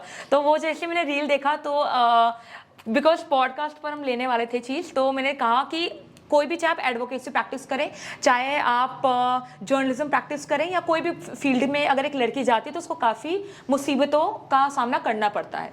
तो that is one reel that I want to dedicate for you. And अंतिम में एक शायरी भी थी जो कहीं ना कहीं वकीलों के ऊपर है, जो मैं बोलना चाहूँगी यहाँ। एंड आई वुड आस्क कि आप उससे एग्री करते हैं नहीं करते हैं। तो वो शायरी ये कहती है कि कहीं ना कहीं जो एक समय पर मेरी मुलाकात एक वकील से हुई थी, वो वकील बन रही थी। तो हमने सोचा कि वकील कोई केस ठोक देगी या कुछ ऐसा कर देगी तो उससे दूर रहते हैं। लेकिन वहीं एक शायर एक शेर फरमाते हैं, वो कहते हैं कि खुदा ऐसा करे कि हमें दूर रखे किसी हकीमों से, किसी वकील से और हसीनों की निगाहों से। तो ये एक शायरी है जो काफ़ी फेमस भी है और इसमें ये कहते हुए नजर आ रहे हैं कि वकीलों से दूर रखें। जैसे हमने शादी की बात करी, तो आप मानते हैं, आप एग्री करते हैं कि वकीलों से शादी करना थोड़ा मतलब मुश्किल रहता है? वो कभी भी कह देते हैं तुमने ऐसा करा हम केस ठोक देंगे तुम पर। नहीं, ऐसा कुछ नहीं है, वकील भी इंसान ही होते हैं। ठीक है, अगर आप शादी कर रहे हैं, आई बिलीव कि lawyers prove to be good husband और गुड वाइफ, ऐसा कुछ नहीं है। ठीक है, आपकी अंडरस्टैंडिंग क्या है वो उस पर डिपेंड करता है। और केसेस ऐसा नहीं है कि हम अपनी पूरी फैमिली के ऊपर केसेस डाल रहे होते हैं कि नहीं अच्छा तुमने तो आज मुझे ऐसे बोल दिया तो मैं तुम्हारे ऊपर ये वाला केस कर दूँगी। नहीं, ऐसा कुछ नहीं है, बट लोग डरते हैं। अगर हम शादी की बात करें, दे आर लाइक अच्छा लड़की वकील है, अरे ये तो यार कचहरी में खड़ा कर देगी मुझे, ये तो मुझे ऐसे कर देगी। तो वो चीज़ है, थोड़ा सोसाइटी में डर है। बिल्कुल, बहुत खूब मैम। और कोई आखिरी कोट या कुछ आखिरी एक शायरी हो जाए जो आपकी तरफ से हमारे ऑडियंस के लिए हो, जो आप कैमरा में देखकर एक बोल दें, ताकि हम इसको एक अच्छा और एक हैप्पी एंडिंग नोट दे पाएं। Okay, about the legal profession और any advice you want to give और एनी कोट जो आप हमेशा फॉलो करती हैं, एक लेसन जो आपने अपनी पूरी एडवोकेसी की जर्नी में फॉलो किया है अभी तक, जो आपको काफी हेल्पफुल रहा है? You wanna know my favorite quote then? Yes, ma'am. Okay, so my favorite quote is the line said by I think Cristiano Ronaldo that if you follow your dreams, ठीक है, it can become your reality one day. That So you मतलब ये believe this मेरे statement? बिल्कुल, I do. तो कहीं ना कहीं अगर आप अपनी ड्रीम्स को फॉलो करें तो एक दिन मैनिफेस्टेशन, बिल्कुल, manifestation is real. It will become your reality one day. So you believe this statement? You just need to have the courage to follow your dreams. Great. So कहीं ना कहीं मुझे, क्योंकि मैं लॉ के बैकग्राउंड से नहीं आती हूँ और मुझे ऐसे काफ़ी चीज़ें पता नहीं थी जो आज मुझे पता चली हैं। जैसे अगर मैंने एक क्वेश्चन आपसे उठाया था कि लॉयर और एडवोकेट सेम होते हैं नहीं होते हैं, मुझे भी उसमें कन्फ्यूजन था। मैंने बोला लोगों को है, मुझे भी था। तो ऐसे काफ़ी सारी चीज़ों में हमें पता चला है और हम आशा करते हैं कि ऑडियंस को काफ़ी सारी बातें पता चली होंगी, चाहे वो अतुल सुभाष जी का केस हो, चाहे वो और मेंस के राइट्स की बात हो, पुलिस सिस्टम के बारे में बात हो। तो आई होप दैट इस पॉडकास्ट के जरिए काफ़ी लोगों को हेल्प मिली होगी। और अगर आपको ये पॉडकास्ट अच्छा लगा तो आप ये पॉडकास्ट अपने दोस्त, भाई, बंधु सबके साथ शेयर करना मत भूलें। एंड वी होप दैट जितने क्वेश्चंस हम कवर कर सकते थे हमने करे हैं। अगर आपके दिमाग में कुछ और प्रश्न हैं जो आप चाहते हैं एक एडवोकेट से पूछना, तो आप वो कमेंट सेक्शन में लिखकर हमें बता सकते हैं, ताकि अगर हम एक पार्ट 2 शूट करेंगे इस पॉडकास्ट का, तो हम आशा करते हैं हम शूट करें। बिल्कुल बिल्कुल। तो उसमें हम आपके क्वेश्चंस को पूछना नहीं भूलेंगे। और मैम आखिरी में आप कुछ शब्द बोलना चाहें एक आउटरो के जरिए में? Thank you so much for having me here today. And मुझे बड़ा अच्छा लगा जैसे आप लोगों के क्वेश्चंस लेके आई हैं, या आपके भी कुछ क्वेश्चंस थे about legal awareness and being aware about their right, के लोगों को पुलिस से या किसी से भी डरने की जरूरत नहीं है। और आप लोग जैसे जर्नलिस्ट होते हैं, you are the soldier of our country, जो लोगों को रिप्रेजेंट करते हैं। Thank you. ठीक है, thank you so much for having me here today. Thank you for coming as a guest in our podcast, and thank you for giving your time for our podcast. So if you like this video, don't forget to share, like, comment and subscribe to our channel, और उनको bell button को press करना मत भूलिएगा, ताकि आप हमारी video को देखने में थोड़ी देर ना कर दें। So this was it for today's podcast of Legal Lens on Vichar Vimarsh team. It was our privilege to have with us Miss Himani Kataria ji on Vichar Vimarsh exclusive podcast. Thank you. दे दो donation, देसी हूँ मैं South Asian, पर skin colour लगे जैसे Caucasian. No money no conversation, मैं तो unavailable हमेशा ऑन वेकेशन। हेडशॉट अगर कॉन्फ्रंटेशन, इनकी टोपी भी उड़ा दूं लगे convocation. Back with it practice in attack करूं मैं फैक्ट्स लेके जैसे activist accurate. Ravaging rap in immaculate packaging, करना कैलकुलेट मेरी वैल्यू है चैलेंजिंग। मैं महारती लगूं नारद